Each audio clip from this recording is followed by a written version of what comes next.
Hello, hi. I ngasi information panayamna kogi tawre ko. Yamna information se yamna phajana tawre ko. Duna hazi mayamda igi life se yamaru ebo life ni haina atu mi khara share tawhanenge ko. Idi maisu only 40% khakta yawba.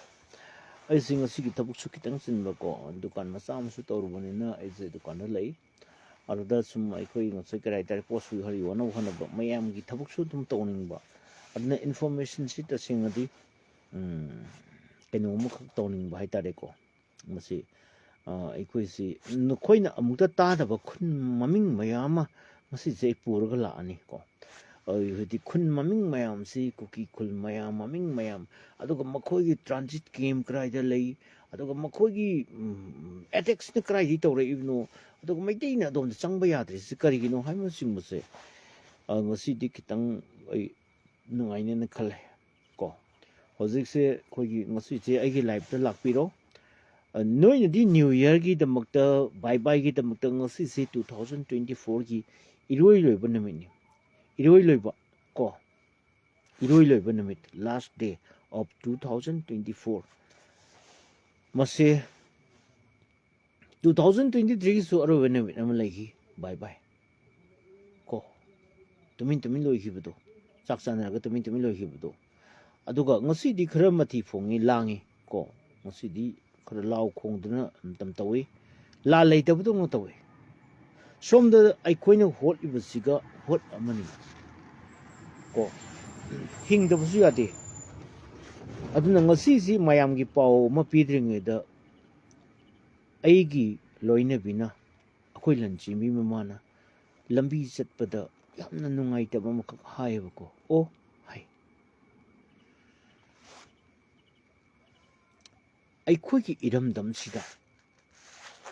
aikhoi maiteina lanjenaraba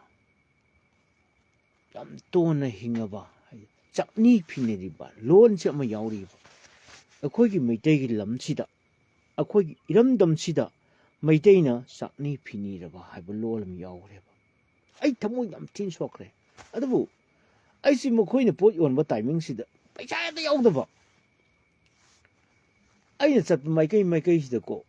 khogi pisumdaina bazaar bok chatpa sida aina halakpa sida paisa yaudaba timing pot leiroga halakpa timing heda oiba ai sen yaudare na seng haiba ko lupa 10 piba can karom pu leiba ngamaktreba ise lupa 10 piba 50 piba dup moina sajaribudo relief camp ta leiba singna hoji chakni budong leiba se mashi asigumba leibak tabu ai ning thone na ongga leiba kangbu se achong ikaiba khangdaba kangbu si masuna ai se wakhal yam nungai ta ai information I'm trying to collect any information from the cookie inhabited area makoina hoji makhata ba kari gai ta boya bage ba sing se ai gi spy mayam leiri khungi khungakpi mayam leiri ko lai haiba mayam yauri sigi angang khar tahi kuncha gi makha angang yauri ko MA ge loiraba angang sing nupi masa sing yauri ko mayim pandri yauri mayim palbi yauri makhoi digi information nga sai digi telephone gi kuthanga ai lauri ko adon map si ai map thagli dong te yengu saibol gi map thagli bo aduga urang pat leiba mayam adugi si ai gi map to the yaudo bo khulma chama mayam yi leirami ko asongi maikai sida systematic active oina leirami si kari gino cookie sing systematic active oi si kari gino mogi mi si systematic moi aduda khunta da pham da nupi mayam la isne kamdong na laibno haima sing basiki information se ai mayam da tapna mi di ong khotong yengi mi do kitang yam si mayam share ka to bu please aduna ngasigi masigi wari makak ai lege ko ado ngasagi lambi sina karai kana semkribuno achuk yamna makhoina active ore si karigino akhoi maitei mathakta lan tawbang ma isi karigino adu maikai am khakti wari ni suchanpur maikai yaudi hojik lan tho isi suchanpur maikai tumne leri aduga aikhoi hoji somgi manipur gi khwaiding chawba kem karai de legi heba so let me show you now ko le kem sina karai de legi heba se ꯃꯝꯗꯤ ꯑꯩꯒꯤꯁꯤ graphic ꯌꯥꯎꯕ ꯀꯩꯅꯣꯝꯇꯪ ꯄꯥꯏꯔꯒꯗꯤ ꯌꯥꯝ ꯅꯨꯡꯉꯥꯏꯗꯧꯅꯤꯀꯣ ꯑꯩꯁꯦ ꯑꯗꯣ ꯑꯩꯅ ꯀꯦꯃꯦꯔꯥꯁꯤ ꯈꯤꯇꯪ ꯑꯩꯈꯣꯏꯒꯤ ꯐꯣꯟ ꯃꯆꯥ ꯑꯝꯗ ꯇꯧꯕꯅꯤꯅ ꯑꯩꯈꯣꯏꯅ ꯈꯤꯇꯪ ꯈꯨꯗꯣꯡꯆꯥꯗꯕ ꯂꯩꯒꯅꯤ ꯑꯗꯨꯅ ꯍꯧꯖꯤꯛꯐꯥꯎꯗ ꯎꯈ꯭ꯔꯨꯜ ꯏꯝꯐꯥꯜ ꯇꯨ ꯎꯈ꯭ꯔꯨꯜꯁꯤꯗ ꯃꯩꯇꯩꯁꯤ ꯍꯥꯟꯅ ꯆꯦꯛ ꯇꯧꯔꯝꯃꯒꯁꯨ ꯇꯥꯡꯈꯨꯜꯁꯤꯡꯅ ꯗꯣꯃꯤꯅꯦꯠ ꯇꯧꯕ ꯑꯦꯔꯤꯌꯥ ꯑꯣꯏꯕꯅꯤꯅ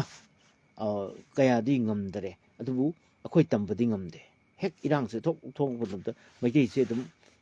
ꯇꯥꯡꯈꯨꯜꯁꯤꯡꯅ ꯀꯩꯁꯨ ꯀꯟꯕ ꯉꯝꯃꯣꯏꯕ ꯑꯗꯨꯅ ꯁꯤꯕ ꯀꯤꯕꯅꯤꯅ ꯏꯝꯐꯥꯜ ꯇꯨ ꯎꯈ꯭ꯔꯨꯜ ꯂꯝꯕꯤꯁꯤꯗꯤ ꯀꯌꯥ ꯆꯠꯅꯗ꯭ꯔꯦ ꯑꯩꯈꯣꯏ ꯑꯣꯅꯔꯦꯕꯜ ꯁꯤ ꯑꯦꯝ ꯐꯥꯎ ꯆꯠꯇꯦ ꯋꯥ ꯂꯣꯏꯔꯦ ꯀꯣ ꯑꯗꯨꯅ ꯉꯁꯥꯏ ꯀꯃꯥꯏꯅ ꯇꯧꯒꯦꯕꯨ ꯑꯩꯈꯣꯏꯒꯤ ꯆꯠꯂꯝꯕꯗꯤ ꯌꯥꯏ ꯑꯗꯨ ꯑꯣꯏꯔꯁꯨ ꯌꯥꯝ ꯇꯥꯡꯅ ꯆꯠꯈ꯭ꯔꯦ ꯀꯣ ꯑꯃꯨꯛꯇꯤ ꯆꯠꯈꯤꯕ ꯃꯥꯜꯂꯦ ꯎꯈ꯭ꯔꯨꯜꯗ ꯑꯦꯅꯤꯋꯦ ꯃꯣꯏ ꯀꯩꯅꯣ ꯐꯝꯃꯨꯒꯨꯝ ꯇꯧꯕꯅꯦ ꯑꯦꯁꯦꯝꯕ꯭ꯂꯤ ꯐꯝꯃꯨꯒꯨꯝ ꯅꯠꯇꯦ ꯃꯣꯏ ꯀꯦꯕꯤꯅꯦꯠ ꯃꯤꯐꯝ ꯐꯝꯃꯨꯕꯗꯣ ꯑꯗꯨꯗꯤ ꯑꯃꯨꯛ ꯐꯝꯃꯝꯕ ꯋꯥꯠꯂꯦ ꯑꯦꯅꯤꯋꯦ ꯑꯩ ꯀꯩꯅꯣꯝ ꯍꯥꯏꯒꯦ ꯃꯅꯤꯄꯨꯔꯒꯤ ꯈ꯭ꯋꯥꯏꯗꯒꯤ ꯆꯥꯎꯕ ꯁꯤꯅꯥꯏ ꯀꯦꯝ ꯍꯥꯏꯁꯦ ꯀꯗꯥꯏꯗ ꯂꯩꯒꯦ ꯍꯥꯏꯕꯗꯣ ꯑꯩ ꯉꯁꯤꯁꯦ ꯍꯥꯏꯖꯒꯦꯕꯀꯣ ꯁꯤꯅꯥꯏ ꯀꯦꯝ ꯂꯩꯔꯤꯕ ꯃꯐꯝꯁꯤ ꯀꯔꯤ ꯀꯧꯒꯦꯕꯨ ꯇꯨꯏ ꯁꯣꯝ ꯖꯥꯡ ꯀꯧꯏ ꯑꯃꯨꯛꯀꯁꯨ ꯍꯥꯏꯒꯦ ꯁꯤꯅꯥꯏ ꯀꯦꯝ ꯂꯩꯕꯁꯤ ꯃꯅꯤꯄꯨꯔꯒꯤ ꯇ꯭ꯔꯥꯟꯖꯤꯠ ꯀꯦꯝ ꯂꯩꯕ ꯀꯨꯀꯤꯁꯤꯡꯒꯤ ꯀꯨꯀꯤ ꯇꯦꯔꯣꯔꯤꯁꯁꯤꯡꯒꯤ ꯈ꯭ꯋꯥꯏ ꯆꯥꯎꯕ ꯀꯦꯅꯦꯒꯤ ꯑꯩꯈꯣꯏꯒꯤ ꯃ꯭ꯌꯥꯟꯃꯥꯔꯗ ꯕꯦꯁ ꯇꯧꯕ ꯀꯣ ꯀꯨꯀꯤꯒꯤ ꯂꯥꯜꯍꯧꯂꯨꯞ KNAꯒꯤ ꯈ꯭ꯋꯥꯏꯗꯒꯤ ꯆꯥꯎꯕ ꯀꯦꯝꯁꯤ ꯀꯗꯥꯏꯗ ꯂꯩꯒꯦ ꯍꯥꯏꯕꯕꯨ ꯇꯨꯏ ꯁꯣꯝ ꯖꯥꯡ ꯍꯥꯏꯕ ꯀꯣ ꯃꯁꯤ ꯃꯌꯥꯝꯅ ꯁꯤꯅꯥꯏ ꯀꯦꯝ ꯍꯥꯏꯔꯒꯁꯨ ꯈꯪꯅꯩꯌꯦꯕ ꯇꯨꯏ ꯁꯣꯝ ꯖꯥꯡꯗ ꯂꯩꯌꯦꯕꯀꯣ ꯑꯗꯨꯅ ꯇꯨꯏꯁꯣꯝ ꯖꯥꯡꯁꯤ ꯌꯧꯅꯕ ꯍꯣꯠꯅꯕꯗ ꯒ꯭ꯋꯥꯜꯇꯥꯕꯤꯗꯒꯤꯁꯨ ꯆꯪꯕ ꯌꯥꯏ ꯃꯊꯪ ꯆꯪꯕ ꯌꯥꯏ ꯑꯗꯨꯒ ꯑꯁꯣꯝꯗꯒꯤ ꯀꯩꯅꯣꯗꯒꯤꯁꯨ ꯑꯩꯈꯣꯏꯒꯤ ꯒ꯭ꯋꯥꯜꯇꯥꯕꯤꯗꯒꯤ ꯆꯪꯕꯁꯨ ꯌꯥꯕꯀꯣ ꯑꯗꯨꯒꯅ ꯉꯁꯥꯏ ꯀꯃꯥꯏꯅ ꯇꯧꯒꯦꯕꯨ ꯁꯤꯒꯤ ꯑꯩꯁꯤ ꯈꯤꯇꯪ ꯃꯌꯦꯛꯁꯦ ꯀꯣ ꯁꯤꯒꯤ ꯃꯦꯞ ꯑꯩꯅ ꯀꯣꯔꯣꯛ ꯈꯣꯠꯂꯤꯁꯤꯗꯤ ꯃꯌꯥꯝꯅ ꯈꯪꯉꯔꯣꯏ ꯃꯝꯗꯤ ꯃꯁꯤ ꯐꯖꯅ ꯉꯁꯥꯏꯗꯒꯤ ꯑꯩꯈꯣꯏ ꯀꯩꯅꯣ ꯇꯧꯕ ꯃꯌꯥꯝꯗꯣ ꯃꯦꯞ ꯈꯪꯕ ꯑꯉꯥꯡꯁꯤꯡꯅ ꯇꯧꯔꯒ ꯑꯩ ꯃꯁꯤꯗꯤ ꯃꯌꯥꯝꯅ ꯎꯕꯗ ꯈꯪꯉꯔꯣꯏ ꯑꯩ ꯃꯁꯤꯗꯒꯤ ꯃꯊꯪ ꯍꯥꯏꯔꯛꯀꯦ ꯀꯣ ꯑꯗꯨꯅ ꯑꯩꯈꯣꯏꯒꯤ ꯁꯥꯃꯨꯁꯣꯡ ꯂꯣꯝꯗꯒꯤ ꯑꯃꯨꯛ ꯆꯪꯗꯣꯏꯅꯤꯀꯣ ꯁꯥꯃꯨꯁꯣꯡ ꯆꯪꯗꯣꯏꯅꯤ ꯁꯥꯃꯨꯁꯣꯡꯗꯒꯤ ꯇꯨꯏꯁꯦꯝꯖꯥꯡ ꯇꯥꯗꯣꯏꯅꯤ ꯑꯗꯨꯅ ꯉꯁꯥꯏ ꯀꯃꯥꯏꯅ ꯑꯩꯈꯣꯏꯒꯤ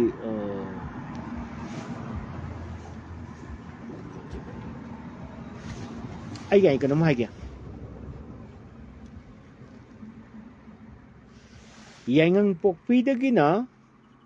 ꯌꯥꯏꯉꯪꯄꯣꯛꯄꯤꯗꯒꯤꯅ ꯁꯅꯥ ꯀꯩꯊꯦꯜ ꯐꯥꯎꯁꯤꯗ ꯀꯨꯀꯤ ꯈꯨꯜ ꯀꯌꯥ ꯇꯥꯒꯦ ꯍꯥꯟꯅ ꯍꯥꯏꯔꯒꯦꯀꯣ ꯑꯩ ꯋꯥꯔꯤ ꯌꯥꯝ ꯂꯨꯕ ꯂꯩꯔꯤꯀꯣ ꯌꯥꯏꯉꯪꯄꯣꯛꯄꯤꯗꯒꯤꯅ ꯁꯅꯥ ꯀꯩꯊꯦꯜ ꯍꯥꯏꯗꯤ ꯇꯥꯡꯈꯨꯜ ꯈꯨꯜꯅꯤꯀꯣ ꯇꯥꯡꯈꯨꯜꯒ ꯀꯨꯀꯤꯒꯤ ꯌꯥꯟꯁꯤꯟꯅꯔꯒ ꯇꯥꯕ ꯁꯤꯐꯥꯎꯒꯤ ꯃꯔꯛꯁꯤꯗ ꯄꯨꯟꯅ ꯀꯨꯀꯤ ꯈꯨꯜꯁꯦ 40 ꯂꯩꯔꯤꯁꯦ ꯀꯣ ꯃꯆꯥ ꯈꯨꯜ ꯃꯆꯥ ꯃꯦꯞꯇꯒ ꯌꯥꯎꯗꯕ ꯈꯨꯜ ꯃꯆꯥ ꯑꯅꯧꯕ ꯍꯥꯞꯀꯠꯂꯛꯏꯅꯤ ꯑꯁꯨꯛꯀꯤ ꯃꯇꯤꯛ ꯑꯩꯈꯣꯏ ꯏꯂꯤꯒꯦꯜ ꯏꯃꯤꯒ꯭ꯔꯦꯟꯁꯤꯡꯁꯤ ꯑꯗꯣꯝꯗ ꯂꯣꯏ ꯄꯥꯏꯁꯟꯈ꯭ꯔꯦꯕ ꯂꯝꯕꯤꯁꯨ ꯁꯦꯝꯈ꯭ꯔꯦꯕ ꯒꯚꯔꯟꯃꯦꯟꯠꯅ ꯑꯗꯨꯗ 40 ꯂꯩꯔꯦꯀꯣ ꯑꯃꯨꯛꯀꯤ ꯑꯃꯨꯛ ꯑꯩꯈꯣꯏꯒꯤ ꯀꯩꯅꯣꯁꯤꯗ ꯑꯗꯨ ꯑꯣꯏꯇꯥꯔꯗꯤ ꯑꯃꯨꯛꯁꯨ ꯉꯁꯥꯏ ꯁꯅꯥ ꯀꯩꯊꯦꯜꯗꯩꯅ ꯁꯥꯏꯀꯜꯐꯧ ꯌꯧꯕꯁꯤꯗꯗꯤ ꯄꯨꯟꯅ ꯑꯩꯈꯣꯏꯒꯤ ꯁꯣꯔꯤ ꯑꯩ ꯑꯍꯥꯟꯕꯩꯗꯣ ꯑꯃꯨꯛ ꯍꯥꯏꯖꯒꯦꯀꯣ ꯑꯩꯈꯣꯏꯒꯤ ꯀꯩꯅꯣꯗꯩꯅ ꯑꯩꯈꯣꯏꯒꯤ ꯀꯔꯤꯕ ꯒ꯭ꯋꯥꯜꯇꯥꯕꯤ ꯀꯔꯤꯕ ꯃꯩꯇꯩ ꯈꯨꯜ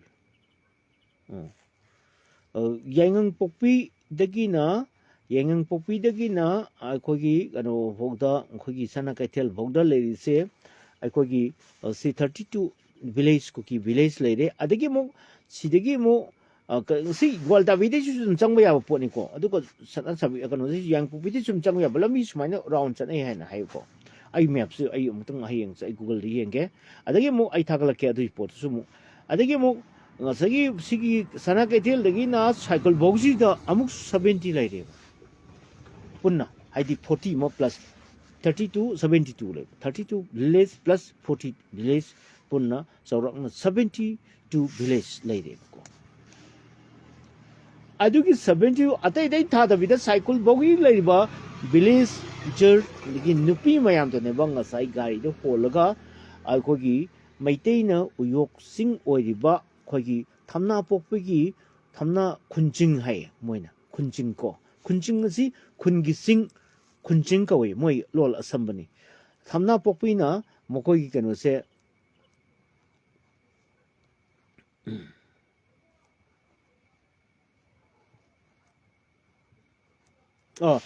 ꯁꯤ ꯈꯨꯃꯟ ꯅꯥꯎꯊꯤꯡꯈꯣꯡꯅ ꯀꯩꯅꯣꯝ ꯍꯥꯏꯔꯦ ꯁꯅꯥꯆꯥꯕꯤ ꯊꯝꯅꯥ ꯄꯣꯛꯄꯤ ꯁꯥꯟꯇꯤ ꯈꯣꯡꯕꯥꯜ ꯀꯣ ꯂꯥꯏꯔꯤꯛ ꯑꯃꯠꯇꯅꯤ ꯀꯣ ꯅꯥꯀꯟ ꯅꯥꯀꯟꯗ ꯍꯥꯏꯅꯕꯅꯤ ꯑꯗꯨꯒꯤ ꯄꯣꯠꯇꯨꯅꯦ ꯑꯩꯅ ꯊꯝꯃꯛꯏꯁꯤꯀꯣ ꯑꯗꯨꯅ ꯁꯅꯥꯆꯥꯕꯤ ꯊꯝꯅꯥ ꯄꯣꯛꯄꯤ ꯁꯥꯟꯇꯤ ꯈꯣꯡꯕꯥꯜ ꯑꯗꯨꯒ ꯉꯁꯥꯏꯒꯤ ꯃꯣꯏꯅ ꯉꯁꯥꯏ ꯀꯃꯥꯏꯅ ꯇꯧꯒꯦꯕꯨ ꯑꯩꯈꯣꯏꯒꯤ ꯊꯝꯅꯥ ꯄꯣꯛꯄꯤꯗꯒꯤ ꯆꯪꯁꯤꯜꯂꯒ ꯑꯩꯈꯣꯏ ꯁꯅꯥꯆꯥꯕꯤ ꯂꯩꯗꯣꯔꯤꯕ ꯀꯣ ꯃꯣꯏꯅ ꯉꯁꯥꯏ ꯇꯥꯔꯛꯄ ꯃꯦꯞꯇꯨꯅꯦ ꯑꯗꯨꯅ ꯃꯁꯤ ꯈꯤꯇꯪ ꯁꯕꯖꯦꯛꯇꯨ ꯀꯔꯦꯛꯁꯟ ꯈꯔ ꯑꯗꯨꯝ ꯀꯩꯅꯣ ꯇꯧꯅ ꯍꯧꯖꯤꯛ ꯑꯗꯨ ꯅꯠꯇꯦ ꯄꯣꯏꯟꯁꯦ ꯈꯟꯅꯗꯣꯏꯁꯦ that is not the point ꯍꯧꯖꯤꯛ ꯈꯟꯅꯗꯣꯏꯁꯤ ꯀꯔꯤꯅꯣ ꯈ꯭ꯋꯥꯏ ꯃꯔꯨ ꯑꯣꯏꯕꯁꯦ ꯑꯩꯈꯣꯏ ꯅꯩꯅꯁꯦꯕꯀꯣ ꯀꯨꯀꯤ ꯚꯤꯂꯦꯖ ꯑꯁꯨꯛ ꯌꯥꯝꯅ ꯂꯩꯔꯝꯃꯤꯁꯦ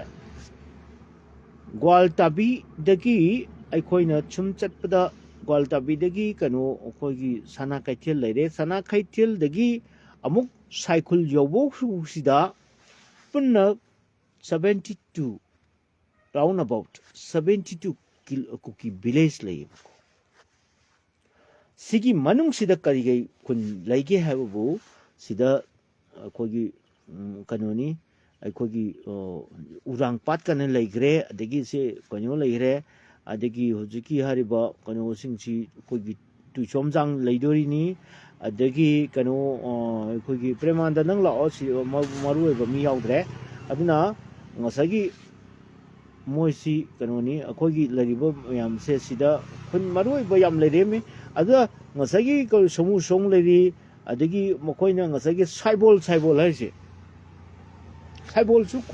ꯈꯨꯟꯅꯤꯀꯣ ꯑꯅꯧꯕ ꯊꯣꯛꯂꯛꯄ ꯁꯥꯏꯕꯣꯜꯁꯦ ꯑꯅꯧꯕ ꯊꯣꯛꯂꯛꯄꯅꯤ ꯀꯣ ꯑꯩꯗꯤ ꯃꯔꯝ ꯈꯪꯗꯦ ꯀꯣ ꯑꯩ ꯗꯨꯀꯥꯟ ꯀꯩꯅꯣ ꯂꯥꯛꯏ ꯀꯩ ꯇꯧꯁꯦꯕ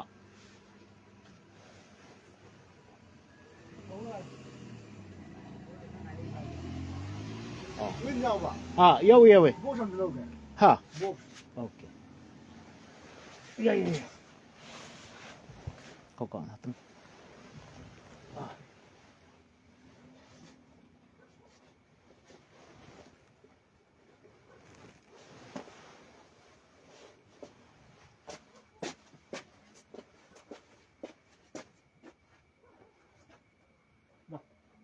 ꯃꯊꯛꯇ ꯋꯥꯡꯕꯗꯨꯔꯥ ꯍꯣꯏ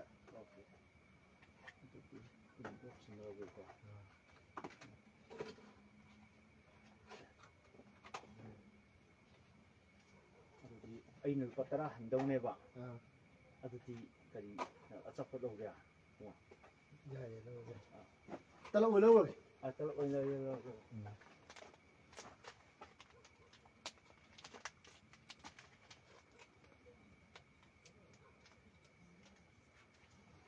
ꯌꯥꯏꯀꯣ ꯅꯣꯏ ꯃꯇꯤꯛ ꯂꯩꯕ ꯀꯥꯡꯕꯨꯁꯦ ꯕꯨꯛꯁꯦ ꯀꯥꯕꯤꯌꯦ ꯕꯨꯛꯁꯦ ꯀꯩꯅꯣꯅꯤ ꯑꯩꯈꯣꯏ ꯑꯩꯅ 90 ꯑꯣꯏꯕ ꯑꯩꯅ 90 ꯑꯣꯏꯔꯦꯀꯣ ꯑꯗꯨꯒ ꯉꯁꯥꯏ ꯅꯠꯇ꯭ꯔꯒꯕꯨ ꯑꯗꯨꯒꯤ ꯀꯩꯅꯣꯗꯨꯒ 10 ꯀꯌꯥꯅ ꯄꯤꯁꯦ ꯆꯥꯝꯃꯅꯦꯕꯀꯣ ꯑꯗꯨꯗꯤ ꯆꯨꯝꯃꯦ ꯑꯗꯨꯗꯤ 10 ꯑꯗꯨꯗꯤ 10 ꯈꯛꯇ ꯂꯧꯁꯦ ꯃꯥꯅꯦ 10 ꯈꯛꯇ ꯌꯥꯔꯦ ꯑꯗꯨꯗꯤ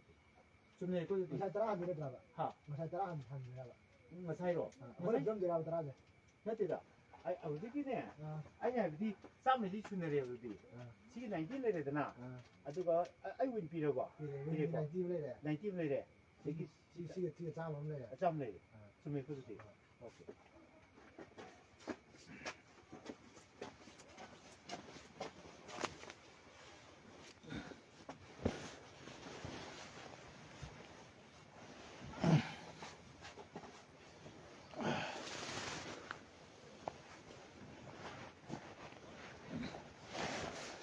ꯀꯩꯅꯣꯅꯤ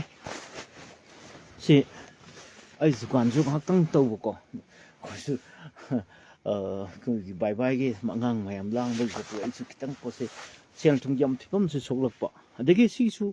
ꯑꯩꯅ ꯂꯧꯔꯤꯕ ꯏꯟꯐꯣꯔꯃꯦꯁꯟ ꯃꯌꯥꯝꯁꯦ ꯃꯁꯤ ꯑꯩꯅ ꯅꯍꯥꯟꯁꯨ ꯑꯩꯅ ꯂꯥꯏꯞ ꯑꯃꯗ ꯑꯩ ꯍꯥꯏꯈ꯭ꯔꯕꯅꯤꯀꯣ ꯃꯁꯤ ꯈ꯭ꯋꯥꯏꯗꯒꯤ ꯂꯝꯕꯤꯁꯤ ꯀꯣꯏꯂꯥꯁ ꯊꯥꯔꯒ ꯃꯦꯇꯜ ꯔꯣꯗꯇ ꯐꯖꯅ ꯁꯦꯝꯒꯠꯂꯛꯏꯁꯤ ꯀꯅꯥꯅꯅꯣ ꯁꯤ ꯃꯅꯤꯄꯨꯔ ꯒꯣꯚꯔꯟꯃꯦꯟꯠꯅꯅꯦꯕ ꯃꯣꯏꯒꯤ ꯂꯝꯕꯤꯁꯤ ꯅꯣꯏ ꯅꯨꯡꯉꯥꯏꯅ ꯂꯩꯖꯔꯣꯅ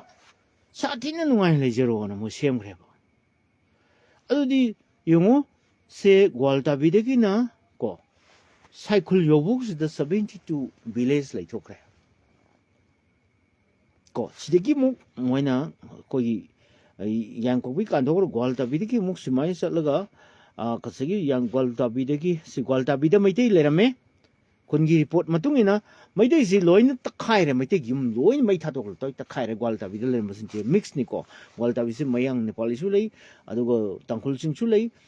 kuki su lei gwalta bida lerma maitei khulge di achujan puda un badona loin olum loin thugairga chare lanjenare gwalta bida maitei amta leitre adagi mo gwalta bidaki na akogi kanu hoji gwalta bidaki na ade litan box da kun ahum plus 1 3 plus 1 kuki kul mari le ko kul masa masa khar lap lap torga adai dadi ngasagi litan lai box da di sam song nong le di last ki litan si da di tangkul su lai aduga ngasagi maita ki ai di chalu re ko tangkul su lai kuki sing chu am le di ko hanadi kuki sing na maita se tayar hoy na moi maita yaw ran check tor mo do jiti mayam tangkul sing la aga kum tra ka noi sida ko ide check to bu sungai roi haidan to di adu mai lo la pa di hojik maita in satre imphal ukrul lambi se maita se zero ne satre almost satre ko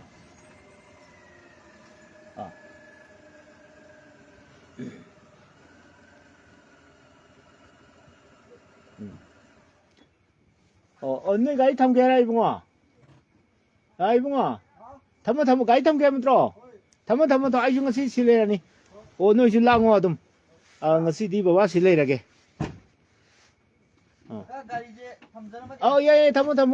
너희 갈 간다고 아이주 좀 이행도이니 아도 그래 뿡 바로 막하야 되네 아고 아마니 고마가 진짜 또 가리다 예 너희 도거들 싹 잡이라 아이 지금 또디 짝자들이 짝 무슨 이제 카팅에 너희는도 그노다기 라카다바 바자르에 라카다바 아도 마이너가 저기 그래도 또 무슨데 아이 아행실래 레도이바 फरे चल कोई अंगजमे कोई गाड़ी bullet लियाबा car सु अनबोयबा हदा की से थमीबा हुजिति हुरान सिन कलिना अदुमाय तौते अदुइ तौते होजिसि सिनाई केम की we are going to discuss about to somjang sinai kem sing matang da khoi khana se ko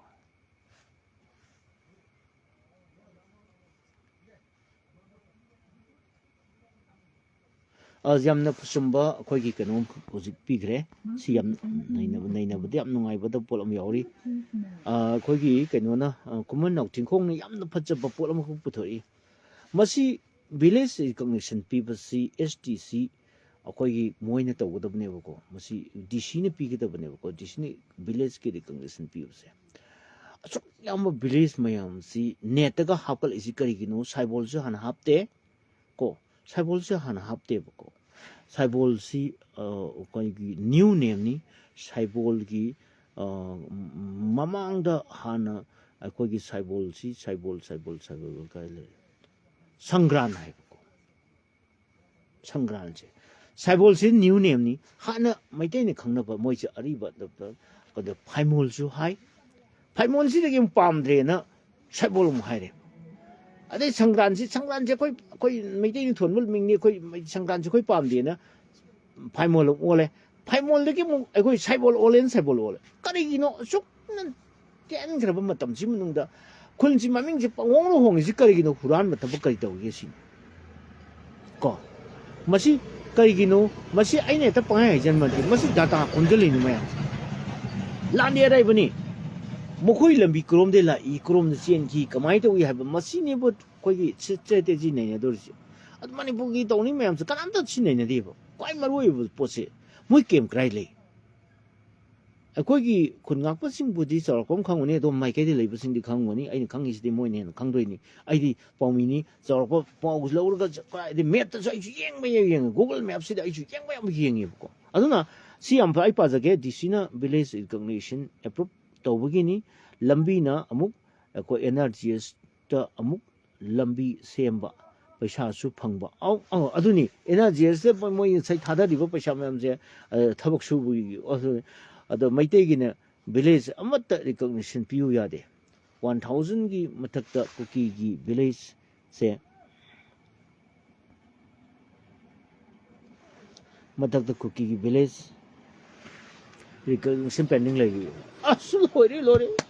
ꯁꯤ ꯌꯥꯝ ꯐꯖꯕ ꯑꯩꯈꯣꯏ ꯀꯩꯅꯣꯒꯤ ꯁꯤꯒꯤꯁꯤ ꯗꯣꯅꯣ ꯑꯩꯈꯣꯏ ꯈꯨꯡꯒꯪ ꯅꯥꯎꯊꯦꯡꯈꯣꯡꯒꯤꯁꯤ ꯗꯣꯅꯣ ꯗꯥꯇꯥ ꯌꯥꯝ ꯐꯖꯅ ꯄꯨꯊꯣꯔꯛꯈ꯭ꯔꯦ ꯊꯦꯡꯛ ꯌꯨ ꯁꯣ ꯃꯆ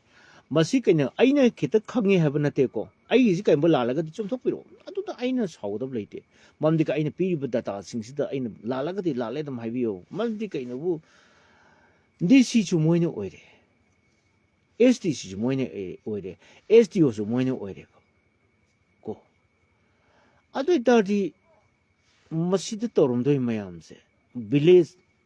ꯔꯤꯀꯣꯒꯅꯤꯁꯟ ꯄꯤꯈꯤꯕ ꯍꯥꯏꯕꯁꯦ ꯑꯁꯣꯝꯗꯩ ꯂꯥꯛꯑꯁꯨ ꯈꯨꯟꯁꯤꯗ ꯃꯤ ꯑꯅꯧꯕ ꯔꯤꯀꯣꯒꯅꯤꯁꯟ ꯄꯤꯔꯦ ꯑꯗꯨꯒ ꯃꯁꯛꯀꯤ ꯃꯣꯏ ꯗꯦꯠ ꯕꯦꯛ ꯇꯧꯔꯝꯒꯗ꯭ꯔꯥ ꯇꯧꯔꯝꯃꯣꯏꯗ꯭ꯔꯥ ꯈꯪꯗꯦ ꯑꯗꯨꯒ ꯚꯤꯂꯦꯖꯁꯨ ꯂꯩꯒꯗꯕ ꯃꯤꯁꯤꯡꯁꯦ ꯃꯁꯤ ꯍꯥꯟꯅꯒꯤ ꯏꯟꯍꯥꯕꯤꯇꯦꯟ ꯅꯠꯇꯦ ꯍꯥꯏꯕꯁꯦ ꯑꯩꯅ ꯁꯣꯝꯗ ꯑꯩꯈꯣꯏꯒꯤ ꯃꯩꯇꯩ ꯑꯗꯨꯋꯥꯏꯗ ꯇꯥꯔꯤꯕ ꯈꯨꯟ ꯊꯪꯅꯔꯤꯕ ꯑꯩ ꯀꯩꯅꯣ ꯇꯧꯔꯤꯑꯕꯀꯣ ꯈ꯭ꯋꯥꯏ ꯅꯛꯅꯔꯤꯁꯤ ꯁꯅꯥꯁꯥꯕꯤ ꯍꯥꯏꯕ ꯈꯨꯟꯁꯤꯗꯤ ꯑꯩꯈꯣꯏꯒꯤ ꯌꯥꯝꯅ ꯅꯛꯅꯈ꯭ꯔꯦꯕꯀꯣ ꯁꯅꯥꯁꯥꯕꯤ ꯍꯥꯏꯕ ꯈꯨꯟꯁꯤꯗꯤ ꯃꯣꯏꯒꯤ ꯀꯨꯀꯤ ꯈꯨꯟꯁꯤꯡꯒ ꯑꯣꯟꯊꯣꯛꯅ ꯊꯤꯅ ꯅꯛꯅ ꯂꯩꯈ꯭ꯔꯦꯕꯀꯣ ꯌꯥꯝꯅ ꯀ꯭ꯂꯣꯖ ꯑꯣꯏꯅ ꯂꯩꯈ꯭ꯔꯦꯕꯀꯣ ꯑꯗꯨꯅ ꯉꯁꯥꯏꯒꯤ ꯑꯗꯨ ꯑꯣꯏꯇꯥꯔꯗꯤ ꯇ꯭ꯔꯦꯃꯥꯟꯗ ꯌꯨꯝꯅꯥꯝꯒꯤ ꯄꯥꯒꯦ ꯀꯨꯀꯤꯒꯤꯗꯤ ꯇꯥꯇꯣꯟ ꯀꯣ ꯃꯄꯥꯗꯨꯅ ꯃꯆꯥꯅꯨꯄꯥ 5 ꯄꯣꯛꯄꯗ ꯃꯆꯥ 5ꯃꯛ ꯈꯨꯟ ꯑꯃꯃꯝꯒꯤ ꯆꯤꯞ ꯑꯣꯏꯒꯗꯧꯔꯤꯕꯅꯤ ꯇꯥꯇꯣꯟ ꯀꯨꯀꯤꯁꯀꯤ ꯍꯤꯁꯇ꯭ꯔꯤ ꯀꯣ ꯃꯥꯟꯅꯕ ꯑꯇꯣꯞꯄ ꯖꯥꯇꯤ ꯃꯥꯂꯦꯝꯁꯤꯗ ꯂꯩꯔꯝꯂꯣꯏ ꯊꯣꯛꯅ ꯐꯖꯈ꯭ꯔꯦ ꯂꯩꯔꯝꯂꯣꯏ ꯀꯣ ꯑꯗꯨꯅ ꯂꯝꯗꯨꯒꯤ ꯆꯍꯤꯒꯤ ꯇꯦꯛꯁꯦꯁ ꯄꯤꯔꯒ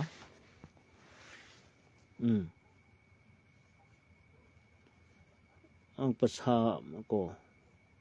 ꯆꯪꯗꯝꯅꯕꯒꯤ ꯇꯥꯇꯣꯟꯁꯤ ꯌꯥꯝ ꯐꯖꯩ ꯑꯩꯈꯣꯏ ꯉꯁꯥꯏꯒꯤ ꯃꯩꯇꯩꯒꯤꯕꯨ ꯑꯩꯈꯣꯏ ꯀꯩꯅꯣꯁꯤ ꯃꯣꯏꯁꯤ ꯀꯔꯤꯅꯣ ꯑꯩꯁꯤ ꯌꯨꯝꯗꯥꯡꯕꯅ ꯀꯩꯅꯥꯕ ꯍꯥꯏꯒꯗ꯭ꯔꯥ ꯃꯩꯇꯩꯂꯣꯟꯗ ꯑꯃ ꯂꯩꯕꯗꯣ ꯃꯣꯏꯒꯤ ꯆꯤꯞꯇꯦꯟ ꯁꯤꯁꯇꯦꯝ ꯑꯃꯈꯛ ꯂꯩꯔꯤꯑꯕꯀꯣ ꯃꯣꯏ ꯆꯤꯞꯇꯦꯟ ꯃꯣꯏ ꯈꯨꯟꯒꯤ ꯅꯤꯡꯊꯧꯅꯕꯨ ꯍꯥꯏꯔꯕ ꯑꯩꯅ ꯉꯁꯥꯏ ꯄꯣꯁ ꯑꯃ ꯊꯥꯒꯠꯂꯛꯑꯦ ꯀꯅꯥꯅꯣꯝꯅ ꯌꯦꯜꯂꯛꯑꯦ ꯁꯤ ꯑꯔꯤꯕ ꯄꯣꯁꯅꯤ ꯉꯁꯤꯒꯤ ꯍꯨꯏꯔꯦꯟ ꯄꯥꯎꯒꯤ ꯑꯦꯡꯀꯔ ꯀꯂꯝ ꯑꯦꯡꯀꯔꯁꯤ ꯈꯪꯉꯝꯃꯣꯏ ꯃꯥ ꯍꯨꯏꯔꯦꯟ ꯄꯥꯎꯒꯤ ꯑꯦꯡꯀꯔ ꯀꯂꯝꯗ ꯃꯤꯒꯤ ꯏꯔꯛꯏꯕ ꯄꯣꯠꯇꯨꯕꯨ ꯄꯥꯎꯁꯤ ꯑꯔꯤꯕꯅꯤ ꯄꯥꯎ ꯑꯔꯤꯕꯗꯨ ꯌꯥꯝ ꯅꯩꯅꯕ ꯃꯊꯧ ꯇꯥꯏꯌꯦꯅ ꯍꯥꯏꯕꯅꯤ ꯁꯤꯕꯨ ꯋꯥꯐꯝ ꯁꯣꯝꯒꯤꯗꯤ ꯉꯥꯛꯇꯪ ꯊꯝꯒꯦ ꯆꯨꯔꯆꯥꯟꯄꯨꯔꯒꯤ ꯋꯥꯔꯤ ꯑꯃꯨꯛ ꯄꯨꯁꯜꯂꯛꯀꯦꯕꯀꯣ ꯉꯁꯤꯗꯤ ꯅꯨꯡꯗꯥꯡꯁꯤꯗꯤ ꯑꯩꯒꯤꯗꯤ ꯕꯥꯏꯗꯤ ꯃꯌꯥꯝꯅ ꯅꯨꯡꯉꯥꯏꯕ ꯌꯥꯏ ꯑꯩ ꯂꯥꯏꯐꯁꯦ ꯁꯤꯌꯔ ꯇꯧ ꯑꯩꯈꯣꯏ ꯑꯈꯪ ꯑꯍꯩ ꯃꯌꯥꯝ ꯀꯧꯁꯦꯕꯀꯣ ꯁꯤꯗ ꯃꯌꯥꯝ ꯀꯧꯁꯤ ꯑꯩ ꯁꯛꯇ ꯌꯦꯡꯕꯤꯌꯨꯅꯨ ꯑꯩ ꯁꯛꯇ ꯊꯤꯌꯨꯅꯤ ꯑꯗꯨ ꯅꯠꯇꯦ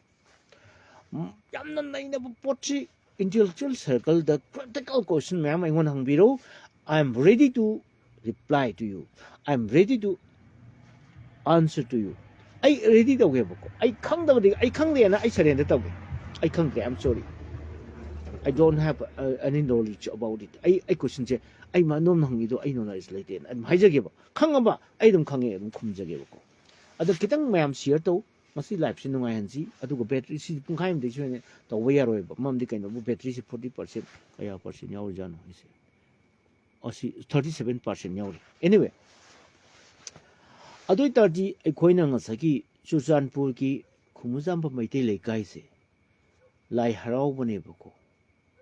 kuki sing na tadri mamang de tajaraba mamang de moina first inhabitant oiriba adu mukhul da Surachan Maharaj na ꯅꯤꯡꯊꯧꯒꯤ ꯗꯣꯂꯥꯏ ꯄꯨꯕ ꯗꯣꯂꯥꯏ ꯔꯦꯡꯒꯩ ꯅꯈꯣꯏꯁꯤꯗ ꯄꯨꯟꯅ ꯂꯩꯔꯨ ꯀꯣꯏꯅ ꯂꯩꯈꯤꯕ 50 ꯆꯥꯝꯃꯛꯇꯗꯤ ꯊꯝꯈꯤꯕ ꯎ ꯋꯥ ꯅ ꯉꯁꯥꯏꯒꯤ ꯈꯩꯔꯣꯏ ꯀꯩꯅꯣꯒꯨꯝꯕ ꯌꯣꯡꯅꯥꯎꯒꯨꯝꯕ ꯃꯌꯥꯝꯁꯤꯅ ꯃꯥꯒꯤ ꯁꯥꯒꯩ ꯅꯥꯇꯩꯁꯦ ꯄꯪꯄꯨꯗ ꯄꯨꯁꯤꯜꯂꯛꯇꯅ ꯄꯪꯌꯥꯝꯗ ꯌꯥꯝꯅ ꯚꯤꯂꯦꯖ ꯉꯁꯥꯏ ꯁꯣꯝꯗ ꯚꯤꯂꯦꯖ ꯃꯁꯤꯡ ꯄꯪꯍꯦꯟꯅ ꯍꯦꯟꯒꯠꯂꯛꯏꯁꯦ ꯉꯁꯥꯏꯒꯤ ꯒ꯭ꯋꯥꯜꯇꯥꯕꯤꯗꯒꯤꯅ ꯀꯩꯅꯣ ꯌꯧꯕꯁꯤꯗ ꯁꯥꯏꯀꯜ ꯁꯤ ꯀꯥꯡꯄꯣꯛꯄꯤꯐꯥꯎꯒꯤ ꯄꯥꯗ꯭ꯔꯤꯀꯣ ꯃꯁꯤꯡꯁꯤ ꯑꯩꯒꯤ ꯍꯧꯖꯤꯛ ꯀꯥꯜꯀꯨꯂꯦꯁꯟ ꯇꯧꯔꯤ ꯑꯗꯨꯗꯒꯤ ꯁꯤꯒꯤꯁꯤꯗ ꯈꯨꯟ 72 ꯂꯩꯔꯝꯕ ꯍꯦꯟꯅ ꯂꯩꯔꯝꯕ ꯁꯨꯃꯥꯏꯅ ꯃꯣꯒꯩꯁꯨ ꯈꯨꯟꯁꯦ ꯍꯦꯛꯇ ꯄꯣꯛꯈꯥꯏꯔꯒ ꯍꯦꯟꯒꯠꯂꯦꯕ ꯀꯔꯥꯏꯗꯩ ꯃꯤ ꯑꯁꯣꯝꯗꯒꯤ ꯃꯤ ꯕꯔꯃꯥꯔꯣꯝꯗꯒꯤ ꯆꯪꯉꯛꯄ ꯃꯊꯪ ꯆꯪꯈꯤꯕ ꯀꯨꯀꯤꯒꯤꯗꯤ ꯔꯥꯎꯟ ꯂꯝꯕꯤ ꯁꯦꯝꯕ ꯂꯣꯏꯈ꯭ꯔꯦ ꯔꯥꯎꯟ ꯂꯝꯕꯤ ꯁꯦꯝꯕ ꯂꯣꯏꯈ꯭ꯔꯦꯕ ꯁꯣꯝꯒꯤꯁꯨ ꯂꯣꯏꯈ꯭ꯔꯦꯕ ꯑꯗꯨꯅ ꯑꯩ ꯉꯁꯥꯏ ꯍꯪꯉꯦ ꯚꯤꯂꯦꯖꯔꯁꯤꯡꯗ ꯒ꯭ꯋꯥꯜꯇꯥꯕꯤꯗꯒꯤꯅ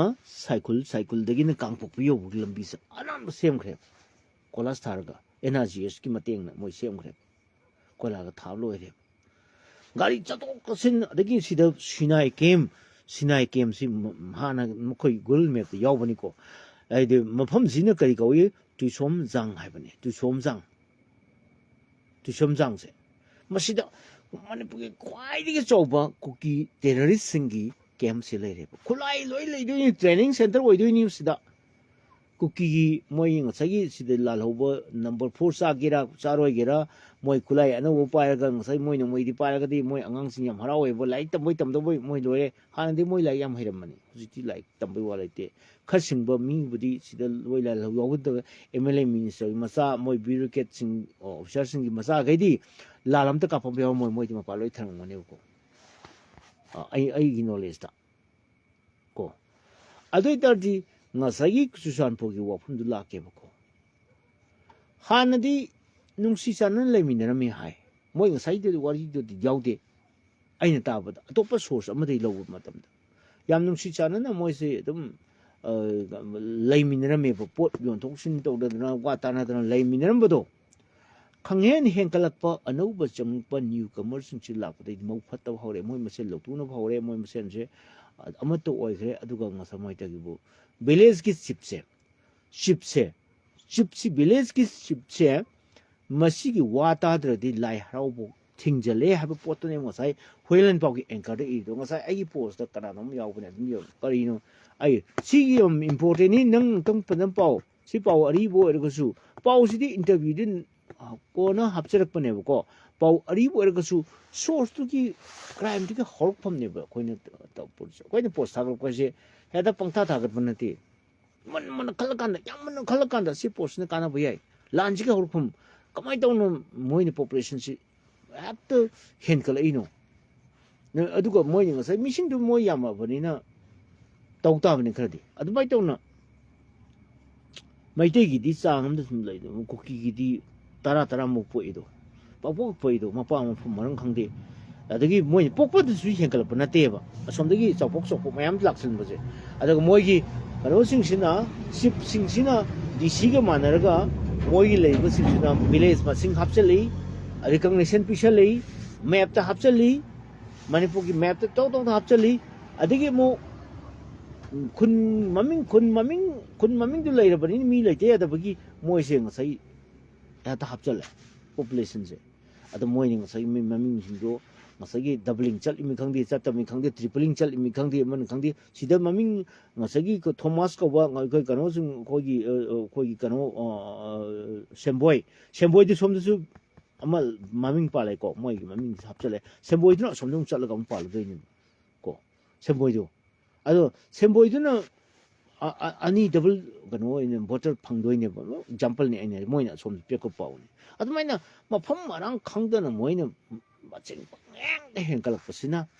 ꯂꯥꯁꯇꯗ ꯃꯩꯇꯩꯗ ꯑꯦꯇꯦꯛ ꯇꯧꯅꯕꯒꯤ ꯑꯦꯗꯚꯥꯟꯇꯦꯖ ꯑꯃ ꯂꯧꯈꯤꯕꯀꯣ ꯁꯤꯅꯤ ꯒ꯭ꯋꯥꯜꯇꯥꯕꯤꯗ ꯁꯣꯔꯤ ꯀꯩꯅꯣꯗ ꯍꯧꯖꯤꯛꯀꯤ ꯌꯦꯁ ꯒ꯭ꯋꯥꯜꯇꯥꯕꯤꯗ ꯃꯩꯇꯩ ꯑꯃꯇ ꯂꯩꯕ ꯉꯝꯗ꯭ꯔꯤꯁꯤ ꯀꯩꯒꯤꯅꯣꯕꯨ ꯃꯣꯏ ꯄꯣꯄꯨꯂꯦꯁꯟꯁꯤ ꯒ꯭ꯋꯥꯜꯇꯥꯕꯤꯒꯤ ꯄꯣꯄꯨꯂꯦꯁꯟ ꯃꯩꯇꯩ ꯄꯣꯄꯨꯂꯦꯁꯟꯗꯤ ꯌꯥꯝ ꯊꯤꯅ ꯍꯦꯟꯒꯠꯈꯤꯕ ꯑꯗꯒꯤ ꯑꯃꯨꯛ ꯃꯣꯏ ꯉꯁꯥꯏꯒꯤ ꯂꯤꯇꯥꯟꯁꯨ ꯃꯣꯏ ꯃꯁꯤꯡ ꯌꯥꯝ ꯂꯩꯈꯤꯕ ꯑꯗꯨꯅ ꯃꯩ ꯊꯥꯔꯒ ꯍꯟꯗꯛꯀꯤ ꯂꯥꯟꯁꯤꯗꯒꯤ ꯇꯥꯟꯊꯣꯔꯛꯈ꯭ꯔꯦꯕ ꯍꯥꯏꯔꯤꯕ ꯒ꯭ꯋꯥꯜꯇꯥꯕꯤꯁꯤꯗ ꯃꯩꯇꯩ ꯑꯃꯠꯇ ꯂꯩꯇ꯭ꯔꯦꯕꯀꯣ ꯁꯤꯡꯒꯜ ꯑꯃꯇ ꯂꯩꯇ꯭ꯔꯦꯕ ꯍꯧꯖꯤꯛ ꯈꯨꯟꯖꯥꯁꯤꯡꯅ ꯄꯤꯔꯛꯄ ꯔꯤꯄꯣꯔꯠꯇ ꯁꯤ ꯆꯨꯝꯒꯅꯤ ꯑꯗꯨ ꯑꯣꯏꯇꯥꯔꯗꯤ ꯉꯁꯥꯏꯒꯤ ꯃꯩꯇꯩꯗꯤ ꯑꯩꯈꯣꯏꯗꯤ ꯃꯔꯩ ꯌꯦꯠꯅꯗꯅ ꯑꯃꯒ ꯂꯧꯇꯨꯅꯗꯅ ꯑꯃꯒ ꯏꯟꯊꯨꯅꯗꯅ ꯇꯧꯔꯤ ꯃꯣꯏꯒꯤꯗꯤ ꯑꯃ ꯈꯪꯗꯦ ꯆꯞ ꯃꯥꯟꯅꯕꯅꯤ ꯄꯤꯌꯣꯟꯗꯒꯤ ꯀꯩꯅꯣ ꯐꯥꯎꯁꯤꯗ ꯑꯣꯐꯤꯁꯥꯔ ꯃꯣꯏꯅ ꯑꯣꯏꯗꯕ ꯂꯩꯇꯦ ꯀꯣꯇꯥꯒ ꯑꯣꯏꯔꯦ ꯑꯉꯛꯄ ꯐꯪꯅ ꯃꯣꯏꯅ ꯗꯣꯃꯤꯅꯦꯠ ꯇꯧꯅꯕ ꯍꯣꯠꯅꯩꯌꯦꯕ ꯑꯗꯨꯒꯤ ꯍꯦꯟꯗꯣꯛꯇ ꯏꯝꯐꯥꯜꯐꯥꯎꯗ ꯆꯪꯁꯤꯜꯂꯒ ꯂꯣꯏ ꯄꯥꯏꯁꯤꯜꯂꯛꯄꯤꯅꯦꯕ ꯑꯗꯒꯤ ꯏꯝꯐꯥꯜ ꯃꯅꯨꯡꯁꯤꯗ ꯀꯨꯀꯤ ꯏꯟꯄꯤꯅ ꯇꯦꯂꯤꯒ꯭ꯔꯥꯝ ꯑꯣꯐꯤꯁ ꯅꯥꯀꯟꯗꯨꯗ ꯂꯩꯔꯤꯗꯤ ꯌꯦꯡꯉꯨꯅꯦ ꯆꯤꯞ ꯃꯤꯅꯤꯁꯇꯔꯒꯤ ꯃꯥꯌꯣꯛꯅꯕꯗ ꯂꯩꯕꯅꯤꯅ ꯑꯗꯨꯋꯥꯏꯗ ꯌꯥꯝ ꯅꯛꯅꯅ ꯑꯩꯈꯣꯏꯒꯤ ꯄꯨꯂꯤꯁ ꯍꯦꯗ ꯀ꯭ꯋꯥꯇꯔꯒ ꯃꯥꯌꯣꯛꯅꯕꯗ ꯂꯩꯗꯅ ꯀꯨꯀꯤ ꯏꯟ ꯄꯤ ꯍꯥꯏꯗꯅ ꯇꯧꯔꯝꯃꯤꯗꯤ ꯌꯦꯡꯉꯨ ꯑꯗꯒꯤ ꯑꯃꯨꯛ ꯏꯝꯐꯥꯜ ꯃꯅꯨꯡꯁꯤꯗ ꯃꯣꯏꯅ ꯀꯌꯥꯝ ꯅꯩꯒꯦꯕꯨ ꯑꯩꯈꯣꯏ ꯕꯦꯡ ꯈꯣꯡꯖꯥꯏ ꯕꯦꯡ ꯃꯤꯟꯁ ꯚꯤꯂꯦꯖ ꯑꯗꯒꯤ ꯑꯗꯨ ꯕꯦꯡ ꯚꯥꯡ ꯃꯌꯥꯝꯁꯤꯅ ꯏꯝꯐꯥꯜ ꯃꯅꯨꯡꯒꯤ ꯂꯩꯔꯤꯕ ꯃꯌꯥꯝꯁꯤꯗ ꯑꯃꯨꯛ ꯂꯣꯏꯅ ꯃꯣꯏꯒꯤ आदे फंगदब खुंजागिंग फंगदब सिंगतुति मोय ब्यूरोक्रेट ऑफिसर्स सिंगने पुलाव पाइसलनी मोय वोट सु लैदोइनी पैसा पीदोइनी मतौदोइनी अदुना इम्फाल मनुंग सिदा मोय लैसलिबो फॉर एग्जांपल खोगी टीएन हाउकिप केनेबको कनो से कोइना फंगबा रिपोर्ट विशाल से चिंगमरंग दे लेबा विशाल से होजिक ngak selaga thamiba protected area nena masagi thamiba se kaimje maitai changsu yadana smai cholon selaga ngak selaga leiriba security forces na nga eba kuki ki yum se sushanpur de leirmone tian hawki ki bisal se ada leirmo ba ko ha sushanpur de leirmo ba sushanpur de maitai leiren khalo aduga ten hawki kuiduna kuki ginen khalobako ada smai ti leram gadra ai nai ji kitang lura male amku so haige ten hawki ki bisal se singmerong de leiba ko hero gi company gi nakan de leiba sukcho over building se bisal gi pot yom pham mai ji sigi dukan achobo se shopping mall se susanpur de leire ne khalo se susanpur sna maitai nga ka taren khalase मैदेना हाइबा विशाल से अकोगी अकोगी सी करोनेबा अकोगी सी पोसी सुशानपुर अकोगी मैदे गाक लाइरेन खालसे अदु तरी मैदेना मोइसी का साइ का हाइतारे अकोगी का हाइतारे सुशानपुर lab मतमदा अकोगी ngसागी का हाइतारे अकोगी मैदेगी ने सॉरी सर आई कनो हाइगे सी विशाल से मैदेगी ने खालसे बको सुशानपुर हाइबा विशाल सी चमना बिल्डिंग सी विशाल सी लेरेन खलसे विशाल से सुमाइनी युंग गद्रबा कुकी सिंगी मरक्ता विशाल से मैते की बिल्डिंग ने खलसी आदा सुचो शॉपिंग मॉल सी सुशानपुर लेरम तारगदी असुमाइन लेरम गद्रा नो नेवर उफुन तारमनी असुमाइन बिल्डिंग अचो सो मैते की lion थुकाई खरबने अदुगी मीसिंग तुने ngasi chakni phini ba haiduna aigi ne pina ngasai ai chakmina boda haiba ai no aite bako o iram damsi de maitai singna chakni phini bugum leiraba si bawda drama tawrga sulajebo drama tawro sum leireba kayam kuina thamdoino sumaina मोइन सपोन खर सा दगी कनो खर सा दगी quality याव तबदगी नत्रगा पामक तबदगी लेबिद्रे मोसु वारोरे हा pot योनबों चले मीनों लेबिद्रे ममदि कइनबु मोइगी मचाक मथुम दु फचन पीरो डिटर्जेंट सारा सो मतरो सु फचन पीरगा क्वालिटी लाइना मीना पामना बिदम मेसिन पीरो कनो सागे गदि कोइ करे तारे कोइ करी कोइ कयम कनो दु दुप्तो सार गहर गदी मेसिन म लेबिरो दुप्तो क्वालिटी लाइना अदि मीना पामनेबा मोइने खुद नाइ छाबदि पामनद्रेबा अदुमाइ तौना चकनी फिनि बियोने अखोइसे कायम कोइने लेइरोइनो लानजे लोइसन बे वफम लेइते पाउसी इन्फॉर्मेशन त लेइते अदि खुमन औतिंखोंगि पाजगे सुरसानपुर हाइबसे युदौ माइसौ खुमुजाम्बा ना को टेंशन को ना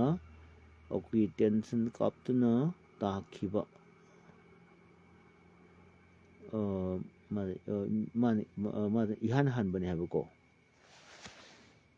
को सिद्ध पाजगी को आई कनो से फोन से नगाइत्रे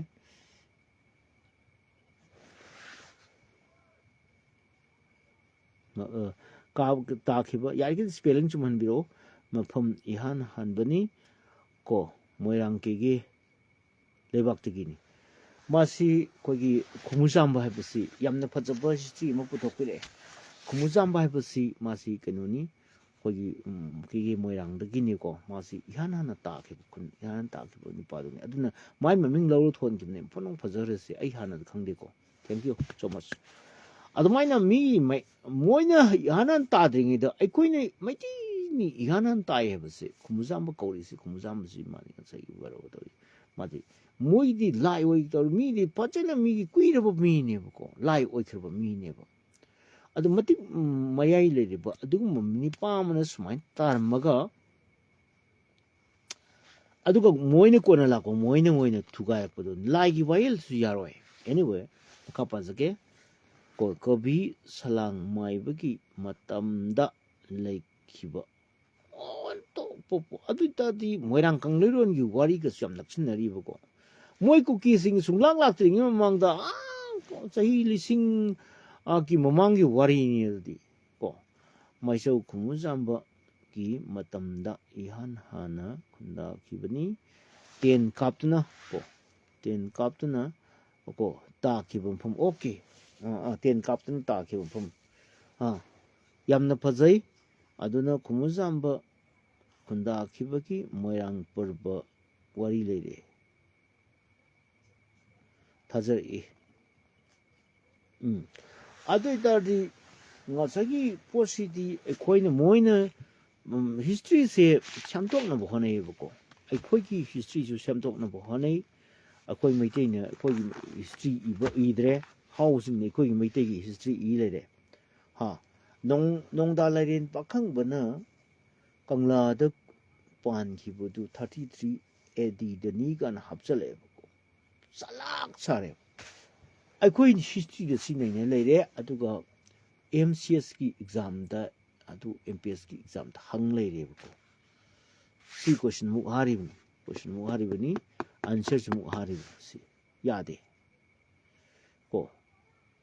ꯑꯗꯨꯅ ꯍꯩ ꯆꯛ ꯅꯩꯅꯗꯦ ꯍꯌꯥ ꯆꯛ ꯅꯩꯅꯗꯦ ꯈꯨꯅꯨꯡ ꯆꯛ ꯂꯩꯔꯤ ꯂꯥꯡꯕ ꯆꯛ ꯅꯩꯅꯗꯦ ꯆꯛꯁꯤꯡꯁꯤꯗ 1000 ꯆꯛ ꯑꯃꯗ 1000 ꯂꯩꯕꯅꯤ ꯑꯗꯨꯅ ꯉꯁꯥꯏꯒꯤ ꯌꯦꯡꯉꯣ ꯈꯝꯕꯒꯤ ꯃꯕꯨꯙꯧ ꯃꯇꯝꯗꯒꯤꯅꯤ ꯑꯗꯨꯗꯤ ꯀꯌꯥꯃꯨꯛ ꯀꯨꯏꯔꯒꯦ ꯌꯦꯡꯉꯣ ꯄꯨꯔꯦꯝꯕꯒꯤꯁꯨ ꯃꯄꯥ ꯍꯥꯛꯇꯛꯇꯒꯤ ꯂꯩꯔꯛꯑꯕ ꯑꯗꯨꯒꯨꯝꯕ ꯈꯨꯃꯨꯖꯥꯝꯕ ꯑꯩꯈꯣꯏꯒꯤ ꯏꯕꯨꯙꯧ ꯍꯥꯏꯇꯥꯔꯦꯀꯣ ꯃꯥꯁꯤ ꯑꯩꯈꯣꯏꯒꯤ ꯏꯄꯥ ꯏꯄꯨꯔꯣꯟ ꯑꯩꯈꯣꯏ ꯃꯀꯣꯛꯀꯤ ꯆꯍꯤ 1000 ꯃꯃꯥꯡꯒꯤ ꯋꯥꯔꯤꯅꯦꯕꯀꯣ ꯆꯛ ꯑꯃꯒꯤ ꯃꯃꯥꯡꯒꯤ ꯋꯥꯔꯤꯅꯦꯕ ꯑꯗꯨꯒꯤ ꯂꯩꯔꯛꯑꯕ ꯑꯁꯨꯛ ꯀꯨꯏꯔꯕ ꯇꯧꯔꯕꯗꯣ BJPꯒꯤ ꯍꯥꯛꯇꯛꯇ ꯁꯜꯂꯥꯛ ꯁꯥꯏꯌꯦ BJPꯒꯤ ꯍꯥꯛꯇꯛꯁꯤꯗ ꯑꯩꯁꯤ ꯇꯥꯏꯅꯕ ꯂꯩꯇꯅ BJP ꯇꯥꯏꯅꯔꯛꯄꯅ BJPꯅꯁꯨ ꯋꯥꯔꯧꯕꯤꯔꯣꯏ ꯃꯁꯤ ꯑꯩꯈꯣꯏꯅ BJPꯗ ꯇꯧꯍꯟꯅꯤꯡꯕ ꯈꯔ ꯂꯩꯈꯤꯕꯀꯣ ꯍꯥꯏꯕꯗꯤ ꯃꯦꯒꯤ ꯇꯥꯡ 3 ꯅꯨꯡꯗꯥꯡꯔꯣꯝꯗ ꯅꯨꯡꯊꯤꯟꯗꯒꯤ ꯍꯧꯔꯦ ꯏꯔꯥꯡ ꯇꯧꯕꯁꯦ ꯃꯩꯇꯩ ꯃꯆꯥ ꯐꯨꯕ ꯍꯧꯔꯦ ꯃꯣꯏꯒꯤ ꯏꯁꯤꯡ ꯂꯝꯕꯤꯗ ꯏꯁꯤꯡ ꯊꯝꯕꯗꯨ ꯕꯣꯇꯜ ꯊꯝꯕꯗꯨ ꯈꯤꯇꯪ ꯇꯛꯎꯏ ꯍꯥꯏꯕꯒꯤꯗꯃꯛꯇ ꯐꯨꯕ ꯍꯧꯔꯦ ꯑꯗꯩ ꯍꯧꯔꯕꯅꯤ ꯂꯥꯟꯁꯤ ꯌꯥꯅ ꯑꯩꯈꯣꯏꯅ ꯚꯤꯗꯤꯑꯣꯗ ꯎꯕ ꯑꯗꯒꯤ ꯀꯩꯅꯣꯗꯨꯗ ꯆꯠꯂꯛꯑꯦ ꯀꯣ ꯀꯩꯅꯣꯁꯤꯗ ꯑꯩꯈꯣꯏꯒꯤ ꯆꯨꯔꯆꯥꯟ ꯅꯠꯇꯦ ꯀꯩꯅꯣꯁꯤꯗ ꯀꯔꯤꯕ ꯑꯩꯈꯣꯏ ꯇꯣꯔꯕꯨꯡꯒꯤ ꯃꯩꯇꯩ ꯈꯨꯟꯁꯤꯡ ꯃꯩ ꯊꯥꯕ ꯍꯧꯔꯦ ꯑꯗꯨ ꯇꯧꯕ ꯃꯇꯝꯁꯤꯗ ꯑꯩꯈꯣꯏ ꯌꯨꯝ ꯃꯩ ꯊꯥꯔꯦ ꯁꯤꯡꯇ ꯀꯟꯕꯤꯌꯨ ꯍꯥꯏꯀꯥꯟꯗ ꯃꯣꯏ ꯉꯁꯥꯏ ꯀꯨꯀꯤ ꯃꯆꯥ ꯄꯨꯂꯤꯁ ꯑꯣꯏꯕꯗꯨꯅ ꯃꯣꯏꯗꯤ ꯀꯩꯗꯧꯗꯣꯏꯅꯤ ꯃꯣꯏꯗꯤ ꯅꯣꯏ ꯈꯔ ꯑꯗꯨꯝ ꯌꯦꯡꯉꯣ ꯆꯠꯈꯤ ꯇꯥꯕꯅꯤ ꯂꯥꯟꯁꯦ